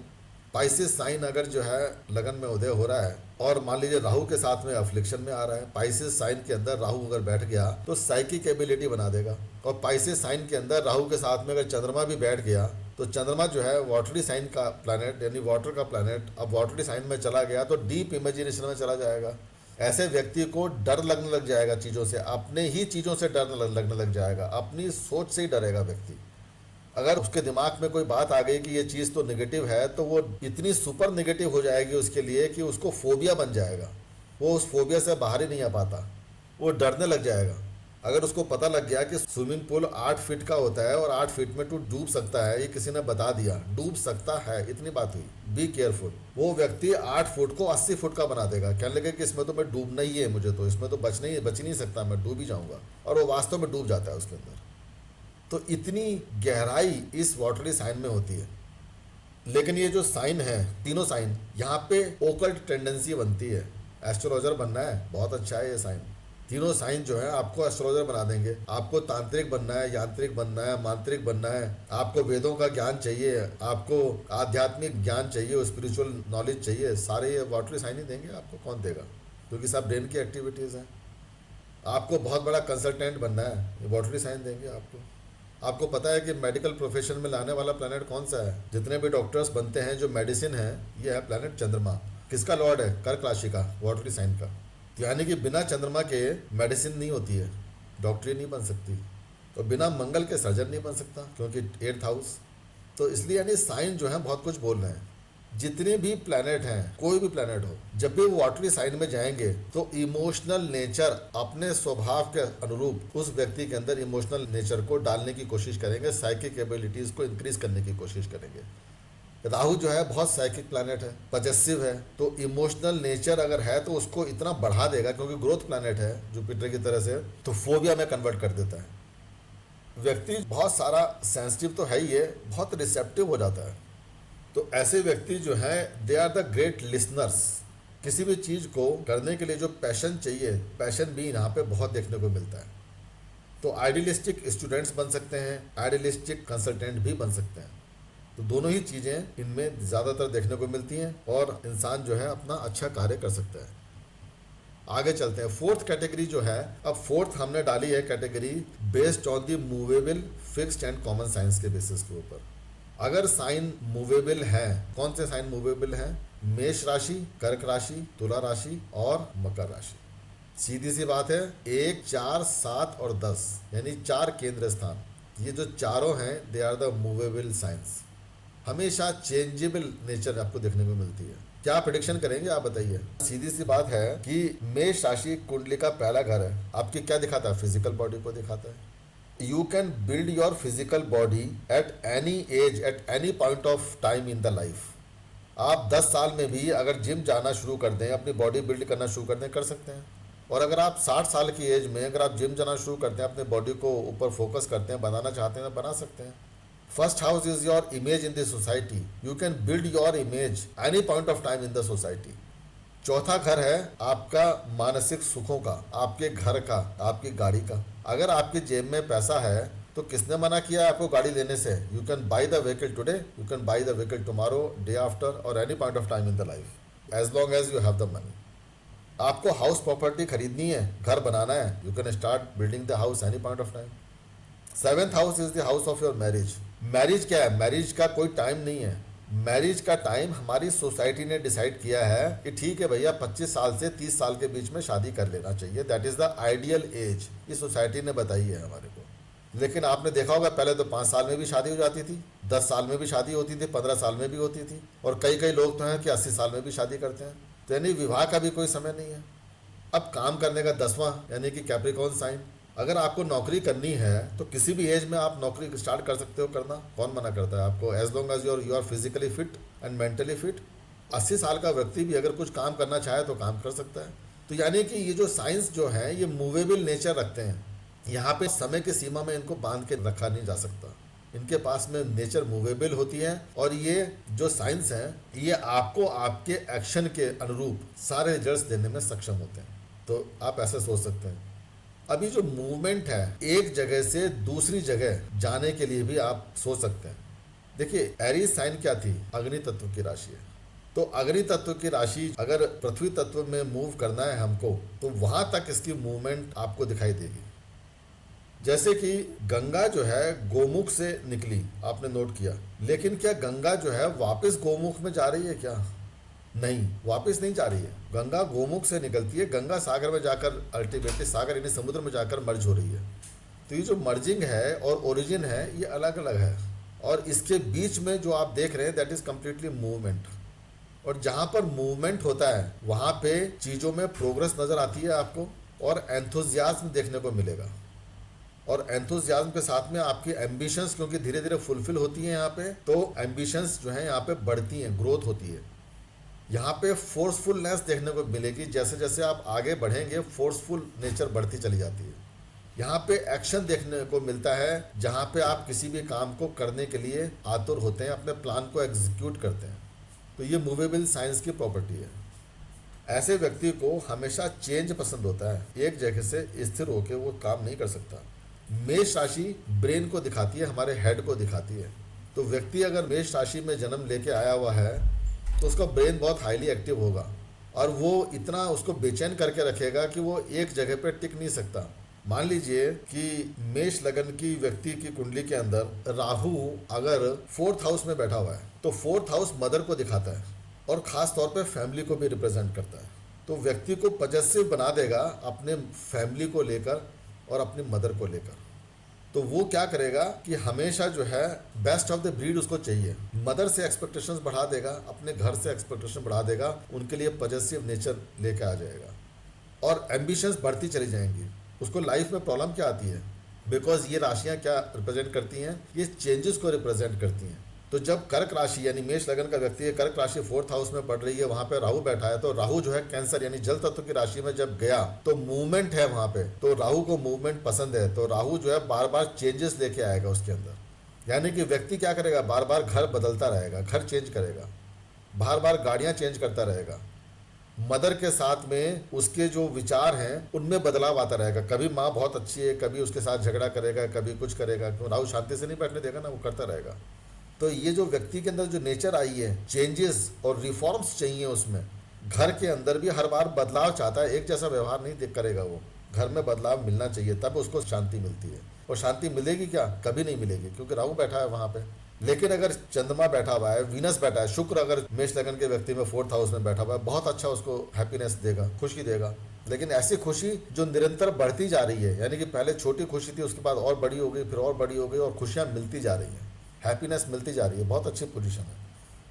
तो ये जो लोग हैं, क्योंकि मूवेबल नेचर है तो हमेशा बिजी रहेंगे, ऑलवेज बिजी। तो ये जो चारों साइन है ये बिजनेसमैन बनने के लिए बहुत अच्छे हैं। कैप्रिकॉर्न साइन तो इंडस्ट्रियलिस्ट बना देता है, क्योंकि शनि का है ना यहाँ, तो इंडस्ट्रियलिस्ट बनना है तो यहाँ बहुत मदद करता है।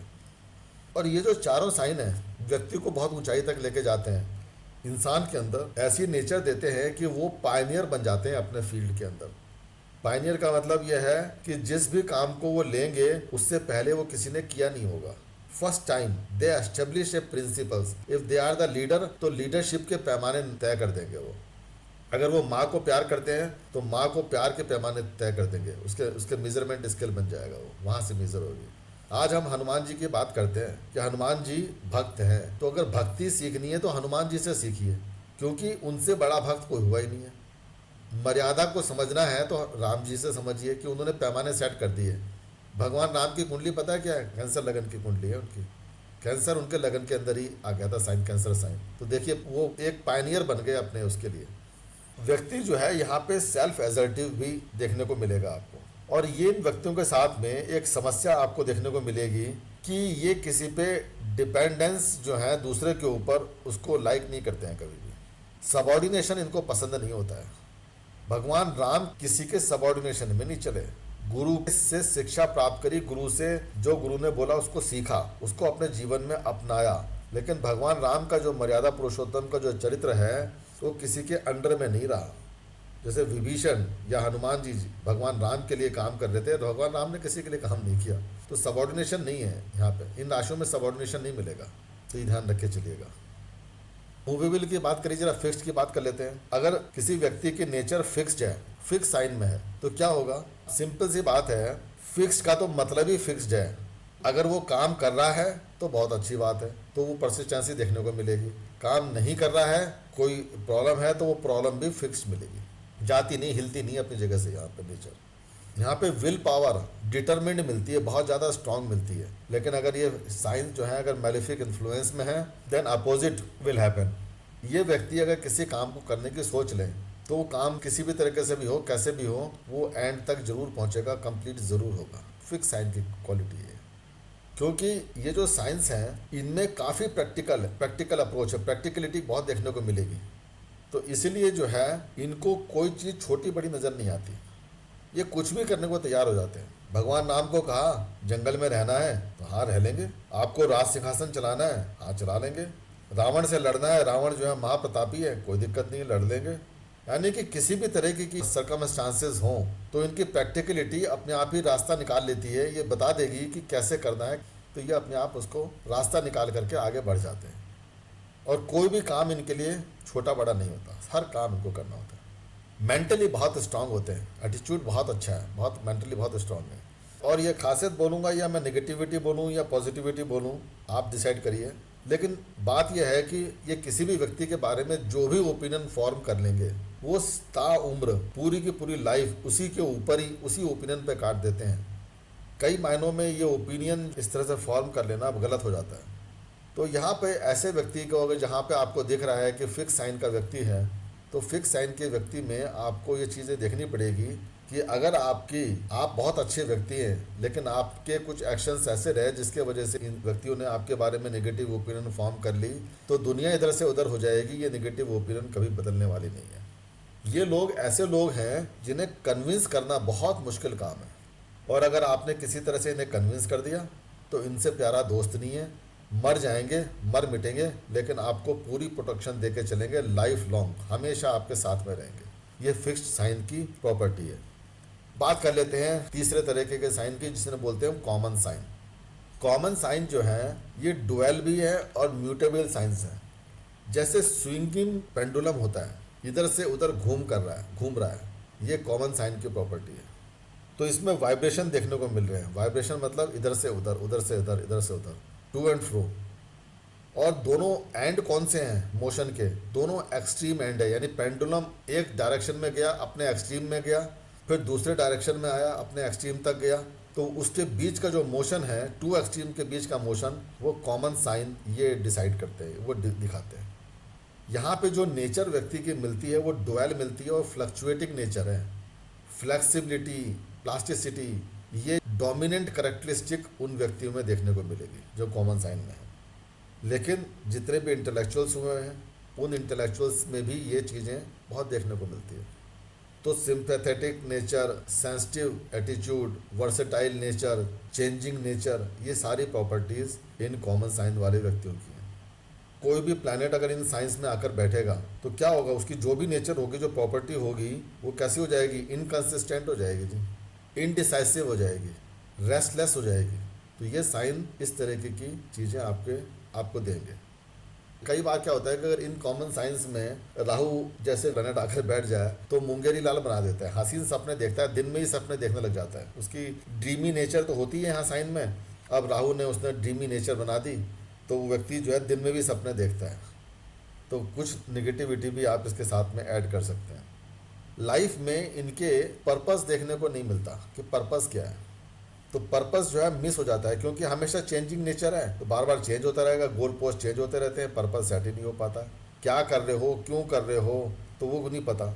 नौकरी कर रहे हैं, क्यों कर रहे हैं, इस कंपनी में क्यों कर रहे हैं, क्या कर रहे हैं, कुछ पता नहीं। लाइफ में कहाँ जाना है, कुछ पता नहीं। तो they are moving almost every direction without any intervention. तो ये चीज़ें मिलेंगी। वैसे देखा जाए तो नेचर इनकी कॉर्डियल है। अब कॉर्डियल नेचर किसकी होती है, जो फ्लेक्सिबल होगा हमेशा कॉर्डियल ही होता है जी। जितने भी बंदे रिजिड होते हैं, आपको तकलीफ उन रिजिड बंदों से होती है। दूसरा बंदा अगर फ्लेक्सिबल है, you feel very comfortable with him, तो आप बोलोगे यार बंदा बड़ा कॉर्डियल है, बड़ा प्लीजिंग है। तो सिंपली वो चीज़ें जो हैं कोरिलेट यहाँ पे उस तरह से होती हैं। अब जरा बात कर लेते हैं फ्रूटफुल और बैरन साइन की। ये इंपॉर्टेंट साइंस है, इसको समझिए। देखिए ठीक है, फ्रूटफुल साइन कौन से हैं। मैंने आपको जो जल तत्व की राशियाँ बनाई थी उसी समय मैंने बोला था कि ये फ्रूटफुल साइंस हैं। Cancer sign, Scorpio sign and Pisces signs, ये फ्रूटफुल नेचर है, क्योंकि वाटरी साइंस है तो इरिगेट कर देते हैं जहाँ पे भी बैठते हैं वहाँ पे। अगर जो है ये फ्रूटफुल साइंस आपके 11वें और 5वें घर में पढ़ रहे हैं, या फिर 5वें और 11वें घर का जो लॉर्ड है वो फ्रूटफुल साइंस में, यानी कि कैंसर, स्कॉर्पियो और पाइसेस में अगर वो बैठा हुआ है, तो आपको प्लैनेट्स को भी देखने की भी ज़रूरत नहीं है। आप प्रॉमिस कर दीजिए कि हाँ भैया संतान हो जाएगी, उत्पत्ति, प्रोजनी में कोई दिक्कत नहीं होगी, क्योंकि यहाँ पे इरिगेटेड प्रोजनी है, यानी कि वहाँ पे ज़मीन अब ड्राई नहीं है, ज़मीन के अंदर बहुत प्रोडक्टिविटी है। बहुत अच्छी बात है, you will not lose anything. अब इसके अलावा कुछ साइंस हैं जो सेमी फ्रूटफुल हैं। यहाँ पे मैंने 3 चीज़ें डाली। मैंने खाली फ्रूटफुल के अलावा बैरन तो आपको बताया, लेकिन सेमी फ्रूटफुल की भी बात कर लेते हैं, क्योंकि कई बार ऐसा होता है कि संतान हो जाती है, कुछ परेशानियों के बाद होती है, लेकिन हो जाती है, तो उनको बोलते हैं सेमी फ्रूटफुल साइन। और वो साइन है Taurus sign, Libra sign, Capricorn and Sagittarius. अगर इनका संबंध 5th या 11th के साथ में बन रहा है by the way of sign और by the way of planets owning these signs and placed in these 4 signs, यानी सेमी फ्रूटफुल साइन में अगर प्लैनेट बैठा है तभी भी संतान कुछ परेशानी के बाद ज़रूर हो जाएगी। जो बैरन साइन है, अब ये जो बैरन साइन है ये अनप्रोडक्टिव साइंस है। अगर ये 5वें घर में पड़ेंगे या 11वें घर में पड़ेंगे, या 5वें या 11वें घर का मालिक जो है अगर इन राशियों में जाकर बैठेगा, तो संतान उत्पत्ति में बाधा आनी निश्चित है। इसमें कोई दो राज कुछ भी गलत नहीं है। पहली राशि है मेष राशि, मिथुन राशि, सिंह राशि और कन्या राशि। ये चारों के चारों राशियां स्टेरलाइज साइन बोली गई हैं, बैरन साइंस हैं। जब भी आपके 5th हाउस से कनेक्शन एस्टेब्लिश करेंगी तो आपको संतान प्राप्ति में परेशानी आएगी। चेक कर लीजिएगा, किसी व्यक्ति के अगर संतान नहीं है तो इन राशियों के साथ में 5वें 11वें घर का संबंध बन रहा होगा, या 5वें घर के 11वें घर के जो मालिक हैं इनके साथ कहीं ना कहीं संबंध बना रहे होंगे, तभी प्रॉब्लम है, नहीं तो नहीं हो सकती। पहला घर आपका स्वास्थ्य को रिप्रेजेंट करता है, आपको भी रिप्रेजेंट करता है। संतान कहाँ से आती है, आपसे आती है। तो अगर ये राशियाँ पहले घर से भी संबंध बना लेती हैं तो आपको इनफर्टाइल बना देती है, यानी कि अगर आप मर्द हैं तो संतान उत्पत्ति में बाधा आपके थ्रू आ जाएगी, और अगर कोई स्त्री है तो स्त्री यानी कि आपके वाइफ, अगर आप पुरुष हैं तो आपके वाइफ के थ्रू आ जाएगी। अगर वाइफ की कुंडली आप एनालाइज कर रहे हैं तो वहाँ पे भी खराब कर देगा। चंद्रमा जो है वो कर्क राशि का मालिक है, ध्यान रखिए। मान लीजिए लगन बैरन साइन की आ रही है या सेमी फ्रूटफुल साइन की है। लगन के अंदर जो राशि पड़ रही है वो जो है मान लीजिए बैरन साइन की है या सेमी फ्रूटफुल साइन की है, और साथ ही साथ जो लगन लॉर्ड है वो भी बैरन साइन को ऑक्यूपाई करके बैठा हुआ है। 5वें और 11वें घर में भी अगर कोई भी फ्रूटफुल साइन आपको नज़र नहीं आ रहा है, और चंद्रमा जो कि प्रोडक्टिविटी का एक इम्पॉर्टेंट कारक है, अगर चंद्रमा भी बैरन साइन में बैठा हुआ है तो आप 1000 यत्न कर लीजिए, उस व्यक्ति के संतान उत्पत्ति नहीं हो सकती। क्या बोलेंगे आप, सिंपली यानी साइंस के बेसिस पे ही प्रेडिक्शन कर दोगे कि आपके संतान नहीं हो सकती। कुछ भी कर लीजिए, आप किसी भी एस्ट्रोलॉजर को दिखा लीजिएगा, यानी कि मैं प्लानिटरी एनालिसिस ही नहीं कर रहा हूँ, सिर्फ साइंस के बेसिस पे इतनी प्रेडिक्शन कर सकते हैं आप। चलिए आगे बात करते हैं। जो छठी कैटेगरी है, सिक्स कैटेगरी, वो म्यूटेड साइन की है। मूक दर्शक जिसे बोलते हैं, ये मूक दर्शक वाले राशियां हैं। तो ये जो तीन हमने राशियां बताई थी आपको, जो हाईली प्रोडक्टिव हैं, फर्टाइल हैं, कैंसर, स्कॉर्पियो एंड पाइसिस, ये तीनों जो है म्यूटेड साइंस हैं। अब ये मरकरी जो है नेचुरल लॉर्ड है, नेचुरल कारका है सिक्स्थ हाउस का। अब अगर ये म्यूटेड साइन आपके सेकंड हाउस में पड़ जाए, जो कि सेकंड हाउस किसका होता है, स्पीच का होता है, वाणी का, आपकी कम्युनिकेशन की जो क्षमता है वो उसका। और मान लीजिए मंगल जो है छठे घर का मालिक बन करके सेकंड हाउस में आकर बैठ जाए, या शनि सेकंड हाउस के साथ कनेक्शन एस्टेब्लिश कर ले, और दूसरे घर में अगर आपके सेकंड हाउस में अगर आप म्यूटेड साइन आ रही है, यानी कि कैंसर, स्कॉर्पियो या पाइसिस साइन आ रही है, तो व्यक्ति या तो हकला होगा, बोलने में इम्पेडिमेंट आएंगे उसके, या फिर अगर राहु का भी एफ्लिक्शन सेकंड हाउस पे आ रहा है, कहीं से भी दृष्टि आ रही है या राहु वहां पर बैठा हुआ है, तो व्यक्ति गूंगा भी हो सकता है, यानी कि उसके मुंह से जबान ही ना निकले, आवाज ही ना निकल पाए, ऐसा भी हो सकता है। तो ये देखिए कितनी बड़ी बात बोली है। कोई व्यक्ति बोलता है, आवाज निकालता है, तो उसमें ब्रेन का बहुत इंपॉर्टेंट रीजन होता है।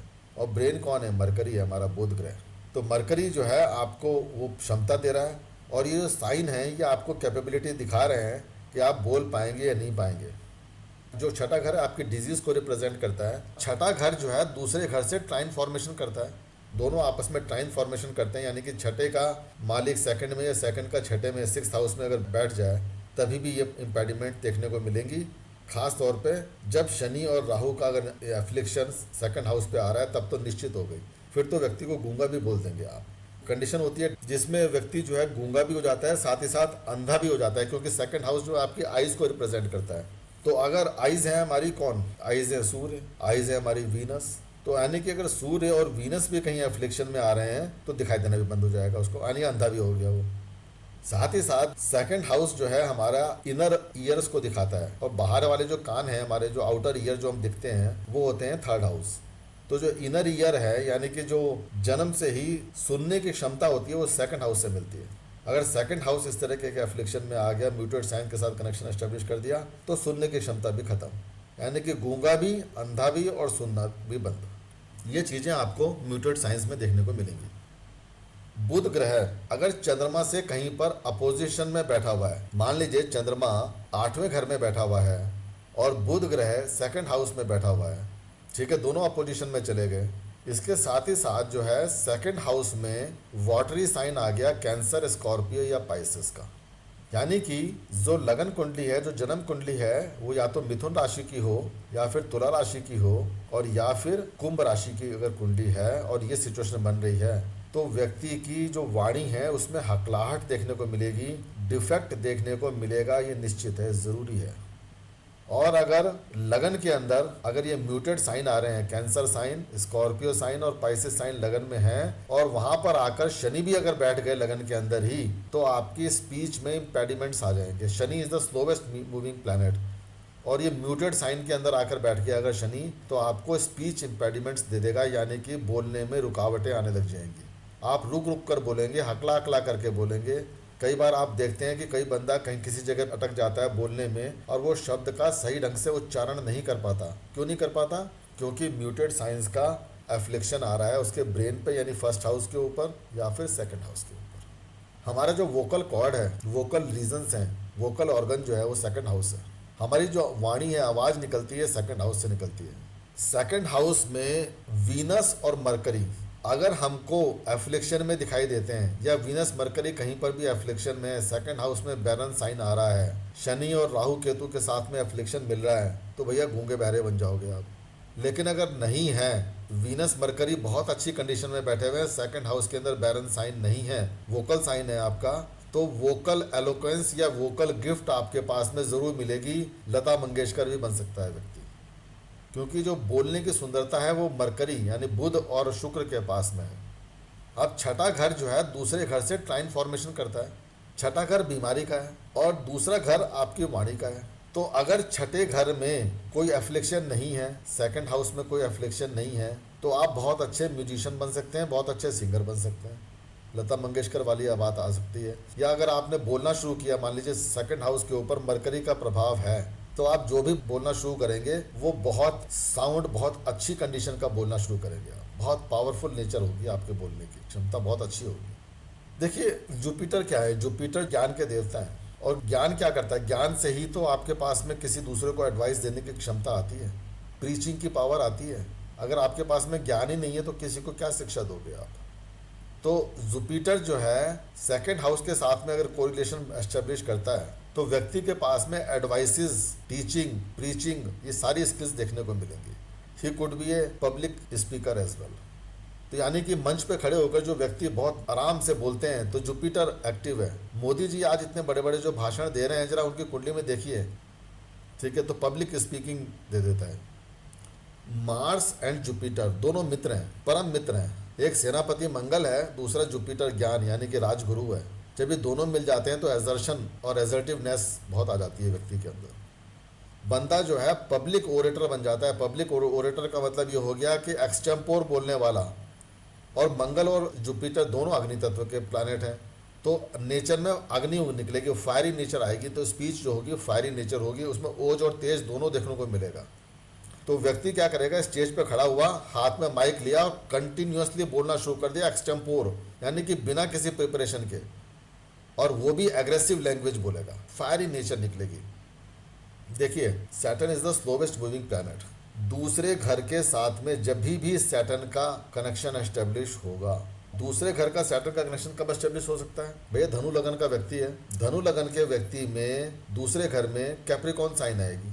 तो कैप्रिकॉन साइन के ऊपर मान लीजिए 5वें घर के अंदर मेष राशि में नीच का शनि बैठा हुआ है, सैटर्न बैठा हुआ है, तो 10वीं एस्पेक्ट कहाँ जाएगी, सेकंड हाउस पे जाएगी। व्यक्ति जो भी बोलेगा सोच समझ के बोलेगा, ठीक है, लेकिन क्या बोलेगा, बहुत धीमे धीमे बोलेगा। यानी कि इम्पेडिमेंट्स अगर आ रही हैं तो सैटर्न के वजह से आ रही हैं। फायरी नेचर अगर मिल रही है तो मार्स एंड जुपिटर के वजह से मिल रही है। तो इससे पहले कि हम आगे बढ़ें, बाकी के कैटेगराइजेशंस भी कंप्लीट कर देता हूं, जिससे कि कल हम अपना नया टॉपिक स्टार्ट कर सकेंगे, ठीक है। अब मैं कुछ अब आपको बताता हूं वॉलेंट साइंस के बारे में। तो सबसे इंपॉर्टेंट यह है कि जो मेष राशि है यहाँ पे एक्शन स्टार्ट होता है, तो इसलिए मेष राशि किसकी है, मंगल की है। स्कॉर्पियो राशि किसकी है, मंगल की है। तो ये दोनों राशियां जो मंगल से प्रभावित होती हैं ये वॉलेंट साइंस होती हैं। तो ये जो वॉलेंट है यानी कि बहुत एग्रेसिव नेचर है इनकी, इनको अगर आपने समझना है तो वॉयलेंट है, ह्यूमन है, वॉइस साइन है, इनको समझने का सबसे बेस्ट तरीका ये है, आप याद रखोगे तो दिक्कत होगी आपको याद रखने में, मैं आपको एक बहुत बढ़िया तरीका बताता हूँ कि ये जो सिंबल्स हैं इन राशियों के, उन सिंबल्स को दिमाग में बिठा लो, उसमें याद कुछ करना ही नहीं है। सिंबल्स यहाँ पे वो बने हुए हैं, मैंने आपके साइड में बना रखे हैं। ये इन सिंबल्स को समझ लीजिएगा, ये याद रहेंगे आपको, वैसे भी याद होंगे। इनको देखिए और बता दीजिए कि राशि कैसी है। जितनी भी राशियां जानवरों से संबंधित हैं वहां पे आपको एग्रेशन देखने को मिलेगा, वॉलेंट होंगे। बिच्छू है, स्कॉर्पियो साइन क्या है, वॉलेंट है। एरीज साइन क्या होता है, मेढ़ा बोलते हैं या फिर बोलिए मेल गोट, सिर से टक्कर मारती है और वॉलेंट है, बहुत एग्रेसिव है, डरती नहीं किसी से भी, दीवार में भी टक्कर मारती है, तोड़ती है, दीवार को भी तोड़ देती है। तो ये जो राशियां हैं ये वॉयलेंस को दिखाती हैं। देखिए यहाँ पे ये एरीज साइन, ये देखा यहाँ पे कितनी वॉलेंट है, और यहाँ पे स्कॉर्पियो देखा बहुत वॉलेंट है। इनको रिस्क नहीं पता, बिच्छू को इस बात का डर नहीं है कि अगर मैं किसी को काटूंगा तो मैं मर जाऊंगा या वो मुझे मार देगा, उसको मरने का डर ही नहीं है। उसकी नेचर है डंक मारना, डंक मारेगा ही मारेगा वो। अब एरीज साइन के अंदर जो मेल गोट है वो उसको डर नहीं है कि मेरा सिर फूट जाएगा दीवार में टक्कर मारने से, लेकिन वो लोहे की दीवार में भी टक्कर मारने को तैयार हो जाएगा, उसमें भी टक्कर मारेगा सिर से देके। तो इन राशियों में ये वॉलेंट साइंस में फियर नहीं है, and these are the people जिसमें रिस्क लेने की सबसे बड़ी कैपेबिलिटी होती है। मेष राशि 5th हाउस में पड़ रही है। 5th हाउस अनएक्सपेक्टेड गेंस का होता है, स्पेकुलेटिव गेंस एंड लॉसेस का होता है। ऐसे लोग ट्रेड मार्केट में जब ट्रेडिंग में जाते हैं, मान लीजिए शेयर मार्केट में, तो कभी बड़े बड़े झटके खा जाते हैं वो। क्यों? क्योंकि ये लोग रिस्क लेके नहीं चलते हैं, इनको रिस्क का डर ही नहीं है। पता लगा कि 10 लाख रुपए लगा दिए, पर बाद में लॉस हो गया तो कहते हैं यार लॉस हो गया, नुकसान हो गया, दुखी होंगे, लेकिन जिस समय उनको रिस्क कैलकुलेटिव वे में लेना चाहिए था उस समय उन्होंने लिया नहीं। तो ये चीज़ें आपने देखनी है, क्योंकि ये जो मेष राशि मंगल की है, यहाँ पे मंगल एनर्जी है, मंगल सेनापति है। फौजी जो है, जो वहाँ पर खड़ा हुआ है बॉर्डर के ऊपर, वो दिमाग नहीं लगाएगा, अपना ब्रेन यूज़ नहीं करता यहाँ पे ये। यानी कि वो जो है, जो मर्कुरियन प्रॉपर्टी है, बुध की प्रॉपर्टी, बुद्धि की प्रॉपर्टी, वो यहाँ पे यूज़ नहीं होती है। यहाँ पे एक्शन चाहिए, पहले एक्शन होता है, बुद्धि बाद में लगती है। That is why they take too much risk, unwanted risk भी ये ले जाते हैं। डर इनको लगता ही नहीं है, कुछ भी करा लो, करेज और कॉन्फिडेंस बहुत ज़्यादा होता है। अब देखिए ह्यूमन साइन की बात करते हैं। अब ये जो आपको यहाँ पे फोटो बनी हुई है, पिक्चर बनी हुई है जोडियक साइंस की, इसमें कौन कौन से साइन हैं आपको जो ह्यूमन दिखाई दे रहे हैं? तो ह्यूमन साइंस को देखने की कोशिश कीजिए। कोई नजर आया आपको ह्यूमन साइन? सबसे पहले तो जेमिनाई साइन ह्यूमन दिख रहा है आपको, दो लड़कियां दिख रही हैं, ह्यूमन है। वर्गो साइन में वो परी दिखाई दे रही है, ह्यूमन है। एक्वेरियस साइन में आदमी दिखाई दे रहा है, वो भी ह्यूमन है। ये तीनों राशियां ह्यूमन साइंस बोली गई हैं। इसके अलावा कुछ राशियां हैं जो कि डुअल नेचर है उसके अंदर, उसमें भी ह्यूमैनिटी है। जैसे सजिटेरियस है, ऊपर का हिस्सा सजिटेरियस साइंस का देखिए, धनु राशि का ऊपर का हिस्सा ह्यूमन है, नीचे का जानवर है, एनिमल है। तो यानी कि डुअल नेचर है वहाँ पे, और उस डुअलिटी में ह्यूमैनिटी भी है। कुछ लोग ये कहते हैं कि लिब्रा साइन भी, तो जो तुला राशि होती है वहाँ पे तुला हाथ में, लेकिन आदमी तो लेके खड़ा हुआ है ना, तो वो भी ह्यूमन साइन लेके चलते हैं। अगर किसी व्यक्ति का हम बोलेंगे कि ह्यूमन नेचर है, उसकी उसकी उसके अंदर ह्यूमैनिटी वाली भावना है, तो सीधी सी बात बोलिए कि अगर जेमिनाई साइन में, वर्गो साइन में, एक्वेरियस साइन में उसने जन्म लिया है, उसका लग्न इन राशियों में पड़ रहा है, तो डेफिनेटली ह्यूमन बीइंग वाली प्रॉपर्टीज उसमें ज़्यादा देखने को मिलेंगी। लेकिन अगर सजिटेरियस का जन्म लेकर बैठा हुआ है तो एग्रेशन भी है, जानवर जैसी भी प्रवृत्ति होगी उसके अंदर। जानवर जैसी प्रवृत्ति का क्या मतलब होता है? जानवर जैसी प्रवृत्ति का मतलब होता है कि सो मच एनर्जी जहाँ पे वो ब्रेन यूज़ नहीं करेगा, और they will be extreme energy जहाँ पर वो अपना ब्रेन को यूज़ करेगा। यानी ह्यूमन नेचर भी और टू मच फायरी और एग्रेसिव नेचर भी। लिब्रा साइन वाले क्या हैं? लिब्रा साइन वाले तुला हाथ में लेकर खड़े हैं, यानी कि वो बैलेंसिंग नेचर है। जितने भी तुला राशि वाले व्यक्ति आपको मिलेंगे, वो जीवन उनका कट जाता है, शुरुआत से लेकर अंत तक वो संबंधों को मैनेज करने के लिए उसी के प्रयत्न करते रहते हैं। मान लीजिए कोई लड़की है, तुला लगन की है, तो जन्म के समय जब जन्म हो गया तो अपने घर परिवार में, भाई बहनों के साथ में, अपने माता पिता के साथ में, अपने और रिश्तेदारों के साथ में संबंध बस बैलेंस आउट रहे, सबसे अच्छे संबंध रहे, उसको बनाने में लगी रहती है। शादी हो जाती है तो पति के साथ संबंध बनाने लग जाती है।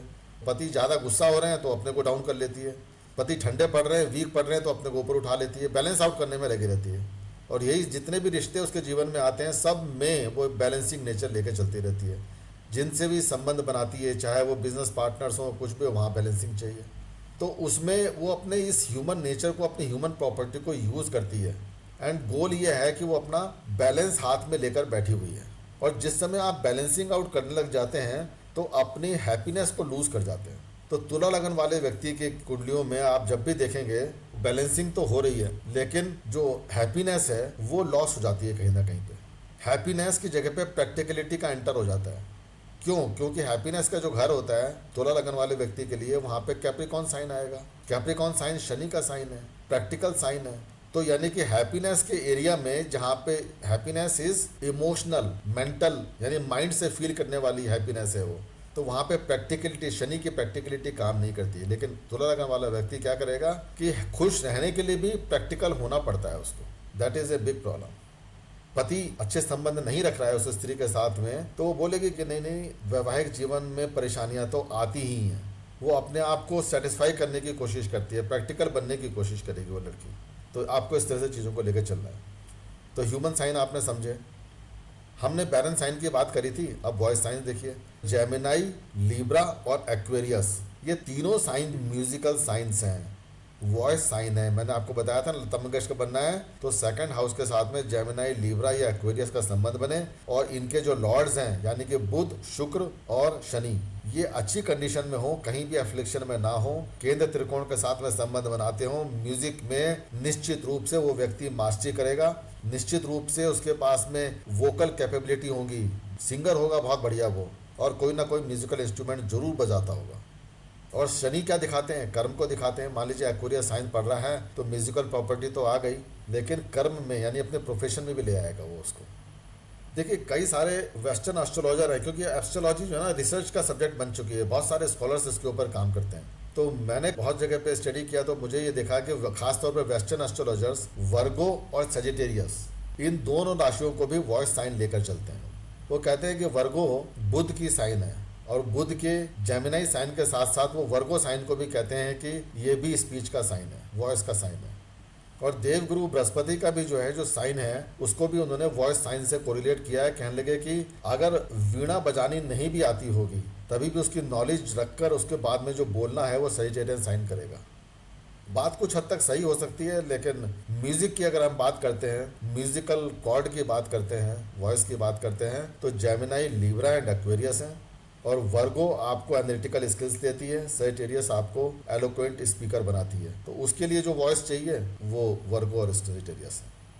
कुछ व्यक्तियों ने खत्म नहीं होती है कहानी, रिसर्च चलती रहती है लोगों की। कुछ लोगों ने कहा कि नहीं, टॉरस भी जो है वॉइस साइन है। अब मेरा मानना यह है कि टॉरस जो है पृथ्वी तत्व की राशि है, और पृथ्वी तत्व की राशि हमारे जो गले में जो है, जो म्यूजिकल इंस्ट्रूमेंट यानी जो घंटा लटका हुआ है, वो घंटा बजता है जब हमारा वॉइस जो है कॉर्ड से, वोकल कॉर्ड से जाकर टकराती है ना, उस घंटे से टकराती है जब हमारा एयर, तब उसमें आवाज़ पैदा होती है, तब हमारी वॉइस निकलती है मुंह से हमारे। यानी कि we need to have an airy medium, हमें वायु मीडियम चाहिए। बिना वायु के आवाज़ कैसे ट्रेवर्स करेगी? यानी कि जितने भी एरी साइन हैं, इसलिए जेमिनी, लिब्रा एंड एक्वेरियस ये तीनों एरी साइन हैं। एरी साइन का मतलब हो गया कि वायु तत्व के साइन है, तभी तो आपकी आवाज़ निकल रही है। तो अब वृषभ राशि में जो कि जो है पृथ्वी तत्व की राशि है, उसमें आवाज़ कहाँ से निकलेगी? कुछ लोग कहते हैं कि जो साउंड है वो ज़मीन के अंदर भी ट्रेवर्स करती है, साउंड वेव्स ज़मीन के अंदर भी ट्रेवर्स करती हैं। हालांकि उसकी जो है जो वेवलेंथ है वो थोड़ी कम होती है। वायु में वेवलेंथ बहुत ज़्यादा हाई है, यहाँ पे वेवलेंथ कम है। लेकिन मेरी सोच यही कहती है कि टॉरस साइन का कुछ लेना देना वॉइस साइंस से नहीं है। लेकिन अगर आप थ्योरेटिकल साइंस में जाएंगे तो थ्योरी ये कह रही है, कुछ स्कॉलर्स ने लिखा है अपने रिसर्च बुक्स में, कि Taurus is also a voice sign, you can decide. अब बैशियल और इनह्यूमन साइंस की बात कर लेते हैं। फिर फोटो देखिए ना, सिंपल सी बात यह है, मैंने आपको बोला है कि राशियों को समझने का सबसे बेस्ट तरीका है कि उनके जो सिंबल्स है ना, सिंबल्स को दिमाग में बिठा लीजिएगा बस। अब इनह्यूमन साइन कौन से हैं? यानी एरिस साइन, मेष राशि इनह्यूमन है। टॉरस राशि वृषभ है यानी बुल है, इनह्यूमन है। सिंह राशि यानी शेर है, लायन, वो भी इनह्यूमन है। कैप्रिकॉन राशि मकर यानी गोट है, तो वो भी इनह्यूमन है। और second half of Sagittarius, Sagittarius sign जो है उसमें नीचे का हिस्सा जो है घोड़े का है, वो भी इनह्यूमन है। लेकिन फर्स्ट हाफ सेजिटेरियस में डुअलिटी है, देखिए ध्यान रखिएगा, सेजिटेरियस का जो फर्स्ट हाफ है ऊपर वाला हिस्सा वो ह्यूमन है, सेजिटेरियस के अंदर जो सेकंड हाफ है वो इनह्यूमन है, वो एनिमल का है। तो इसीलिए जो है सेजिटेरियस लगन, यानी कि बृहस्पति अगर धनु राशि में बैठे हुए हैं और बृहस्पति की महादशा चल रही है, तो बृहस्पति की महादशा रहती है आपकी कितने समय की? बृहस्पति की महादशा होती है 16 साल की, 16 ईयर्स की। तो 16 साल में 8 साल जो होंगे, वहाँ पे बृहस्पति के जो पॉजिटिव प्रॉपर्टीज़ हैं यानी ह्यूमन प्रॉपर्टीज़ हैं वो देखने को मिलेगी सेजिटेरियस साइन वाली। और बाकी के जो 8 साल हैं उसमें जो है एनिमल प्रॉपर्टी देखने को मिलेंगी, यानी कि बहुत ज़्यादा एग्रेशन होगा, बहुत ज़्यादा एजर्टिवनेस होगा, जहाँ पे ब्रेन कम यूज़ होगा। लगन इसमें इंपॉर्टेंट रोल प्ले करेगा कि लगन अगर बृहस्पति के मित्र ग्रहों का है तो रिजल्ट्स जो हैं पॉजिटिव मिलेंगे, और अगर बृहस्पति के शत्रु ग्रहों का लगन है जैसे बुध का, शुक्र का, तब जो है ज़्यादा दिक्कत परेशानी आएगी बृहस्पति की महादशा में। इसके अलावा क्या है कि जब भी ये जो राशियां हैं, मेष राशि, वृषभ राशि, सिंह राशि और मकर राशि, और कुछ हद तक धनु राशि भी, जब भी ये कुंडली के 10वें घर में फॉल करेंगे तो ये राशियां बहुत स्ट्रांग हो जाती हैं, क्योंकि इनह्यूमन राशि है। और 10वां घर जो है कुंडली का शनि का होता है, बहुत प्रैक्टिकलिटी को दिखाता है, वहाँ पे हार्ड वर्क करना पड़ता है, व्यक्ति के अंदर हार्ड वर्किंग नेचर लाई देगा। तो एनिमल क्वालिटीज़ ज़रूर देखने को मिलेंगी उसको अपने कर्म में, अपने वर्क एरिया के ऊपर। देखिए डुअल साइन कौन से हैं? जेमिनाई साइन, सेजिटेरियस और पाइसेस, ये तीनों के तीनों साइन डुअल साइन हैं, डुअलिटी देखने को मिल रही है। तो जो भी रिजल्ट ये देंगे उसमें डुअलिटी दिखेगी हर चीज़ में। जितने भी धनु लगन वाले व्यक्ति होंगे उनसे डिसीजन लेने की बात करिए, उनके पास में हमेशा दो ऑप्शन होंगे। मान लीजिए वो कोई लड़की है, धनु लगन की व्यक्ति है, धनु लगन में पैदा हुई है, वो मार्केट में गई है साड़ी लेने के लिए, उसको उस दुकान पे 2 साड़ियाँ पसंद आएंगी, निश्चित रूप से 2 साड़ियाँ सेलेक्ट करेगी। वो मकान लेने जा रही है अपने लिए, वो 2 मकान फाइनल करेगी। गाड़ी लेने जा रही है तो 2 गाड़ियाँ उसको पसंद आएंगी एक समय पे। उसके शादी की बात होगी, वो 2 लड़के पसंद करेगी, कहने लगे कि ये लड़का भी अच्छा है, ये लड़का भी अच्छा है। Now I need help from somebody to finalize कि इन 2 में से कौन अच्छा है, वो दूसरे से फाइनल करना पड़ेगा। वो हमेशा 2 ऑप्शन लेके आ जाएगी क्योंकि डुअलिटी है वहाँ पे। तो ऐसे लोगों को साथ में आप देखेंगे कि जो डिसीजन है वो डिसीजन बहुत बढ़िया लेंगे, बहुत क्विक लेंगे, बहुत सोच समझ के लेंगे, लेकिन 2 पे आकर रुक जाएंगे, 2 के आगे नहीं बढ़ पाते। अब जो बाई कॉर्पल है, डबल बॉडीज साइन है, सीधी सी बात है किसकी है? जेमिनी यानी मिथुन राशि, बॉय एंड गर्ल को रिप्रेजेंट कर रही है। एक लड़का एक लड़की है, सिंबल देखिए उसका, सजिटेरियस है, पहला हिस्सा जो है इंसान का है, दूसरा घोड़े का है। मीन राशि देखिए, दो फिशेस हैं और उल्टी डायरेक्शन में चल रही हैं, तो डुअलिटी दिख गई यहाँ पे। तो यानी कि एक ही सिंबल के अंदर दो दो चीज़ें दिख रही हैं। तो ये जो चीज़ें हैं ये यहाँ पे इनको बोलते हैं हम डबल बॉडीड या फिर बाई कॉर्पल राशियाँ बोलते हैं इनको। अब एक लास्ट कैटेगरी है शॉर्ट एंड लॉन्ग असेशन, यानी कि होराइजन पे जो साइन हमको नजर आ रहा है, जो हमारे जन्म के समय पे जो राइज हुआ, वो शॉर्ट है या लॉन्ग है, वो राशियों पे डिपेंड करता है। तो राशियां जो हैं जो शॉर्ट असेशन वाली हैं, जो जल्दी आ रही हैं, विजिबल है, वो है Capricorn, Aquarius, Pisces, Aries and Taurus and Gemini. यानी कि जो 6 राशियां हैं starting from Capricorn to Gemini, इन राशियों को हम कहते हैं शॉर्ट असेशन वाली राशियां, क्योंकि ये जब भी होराइजन पे दिखाई देंगी हमारे को जन्म के समय पे, तो ये बहुत जल्दी दिखाई देती हैं, क्विकली दिखाई दे जाएंगी, शॉर्ट टाइम में नजर आती है। और बाकी जो हैं जो 6 राशियां हैं वो एसेशन में उनके उदय होने में डिले होती है, वो देरी से नजर आएंगी आपको हमेशा। देखिए नॉर्दर्न हेमिस्फीयर में 6 साइन हमने आपको बताए थे कि cancer, Leo, Virgo, Libra, Scorpio and Sagittarius. ये जो 6 साइंस हैं ये लॉन्गर हैं एसेशन में, इनको ज़्यादा टाइम लगता है। और जो साउदर्न हेमिस्फीयर में है वो उनको शॉर्टर टाइम लगता है, जो मैंने पहले बताए थे आपको कि कैप्रिकॉन से लेकर के जेमिनी तक। इस तरह से आप जो है इनकी प्रॉपर्टीज़ को देख सकते हैं कि कौन सा जल्दी उदय हो रहा है और कौन सा देरी से हो रहा है। तो आज हमने जो है ये जो साइंस थे इनके 13 कैटेगराइजेशन आपके साथ डिस्कस किए। इन 13 कैटेगराइजेशंस के बेसिस पे, इनके प्रॉपर्टीज़ के बेसिस के ऊपर आप ब्लाइंड प्रोडक्शंस बहुत आसानी से कर सकेंगे। मैं कल आपके साथ में क्या करने वाला हूँ कि इन एक एक राशियों को उठाऊंगा और इनकी कुछ प्रॉपर्टीज़ आपके साथ में डिस्कस करूंगा। वैसे मैंने आज स्वयं ही बहुत सारी प्रॉपर्टी आपको बता दी हैं राशियों के बारे में। तो ये कंप्लीट होने के बाद में हाउसेस के बारे में हमने बात कर ली, प्लैनेट्स के बारे में हमने बात कर दी, राशियों के बारे में हमने बात कर लेंगे, कल कंप्लीट हो जाएगी। तो नेक्स्ट वीक ऑनवर्ड्स हम जो है कुछ ऐसी चीज़ें लेकर चलेंगे कि प्रेडिक्शंस के रूल्स डिसाइड करेंगे कि कौन से ऐसे रूल्स हैं, क्या करना चाहिए, कैसे प्रेडिक्ट करना है, तो हम प्रेडिक्शन के अंदर एंटर कर जाएंगे। तो रखते हैं, आज की कॉल फिनिश करते हैं। Okay, have a nice day, bye bye.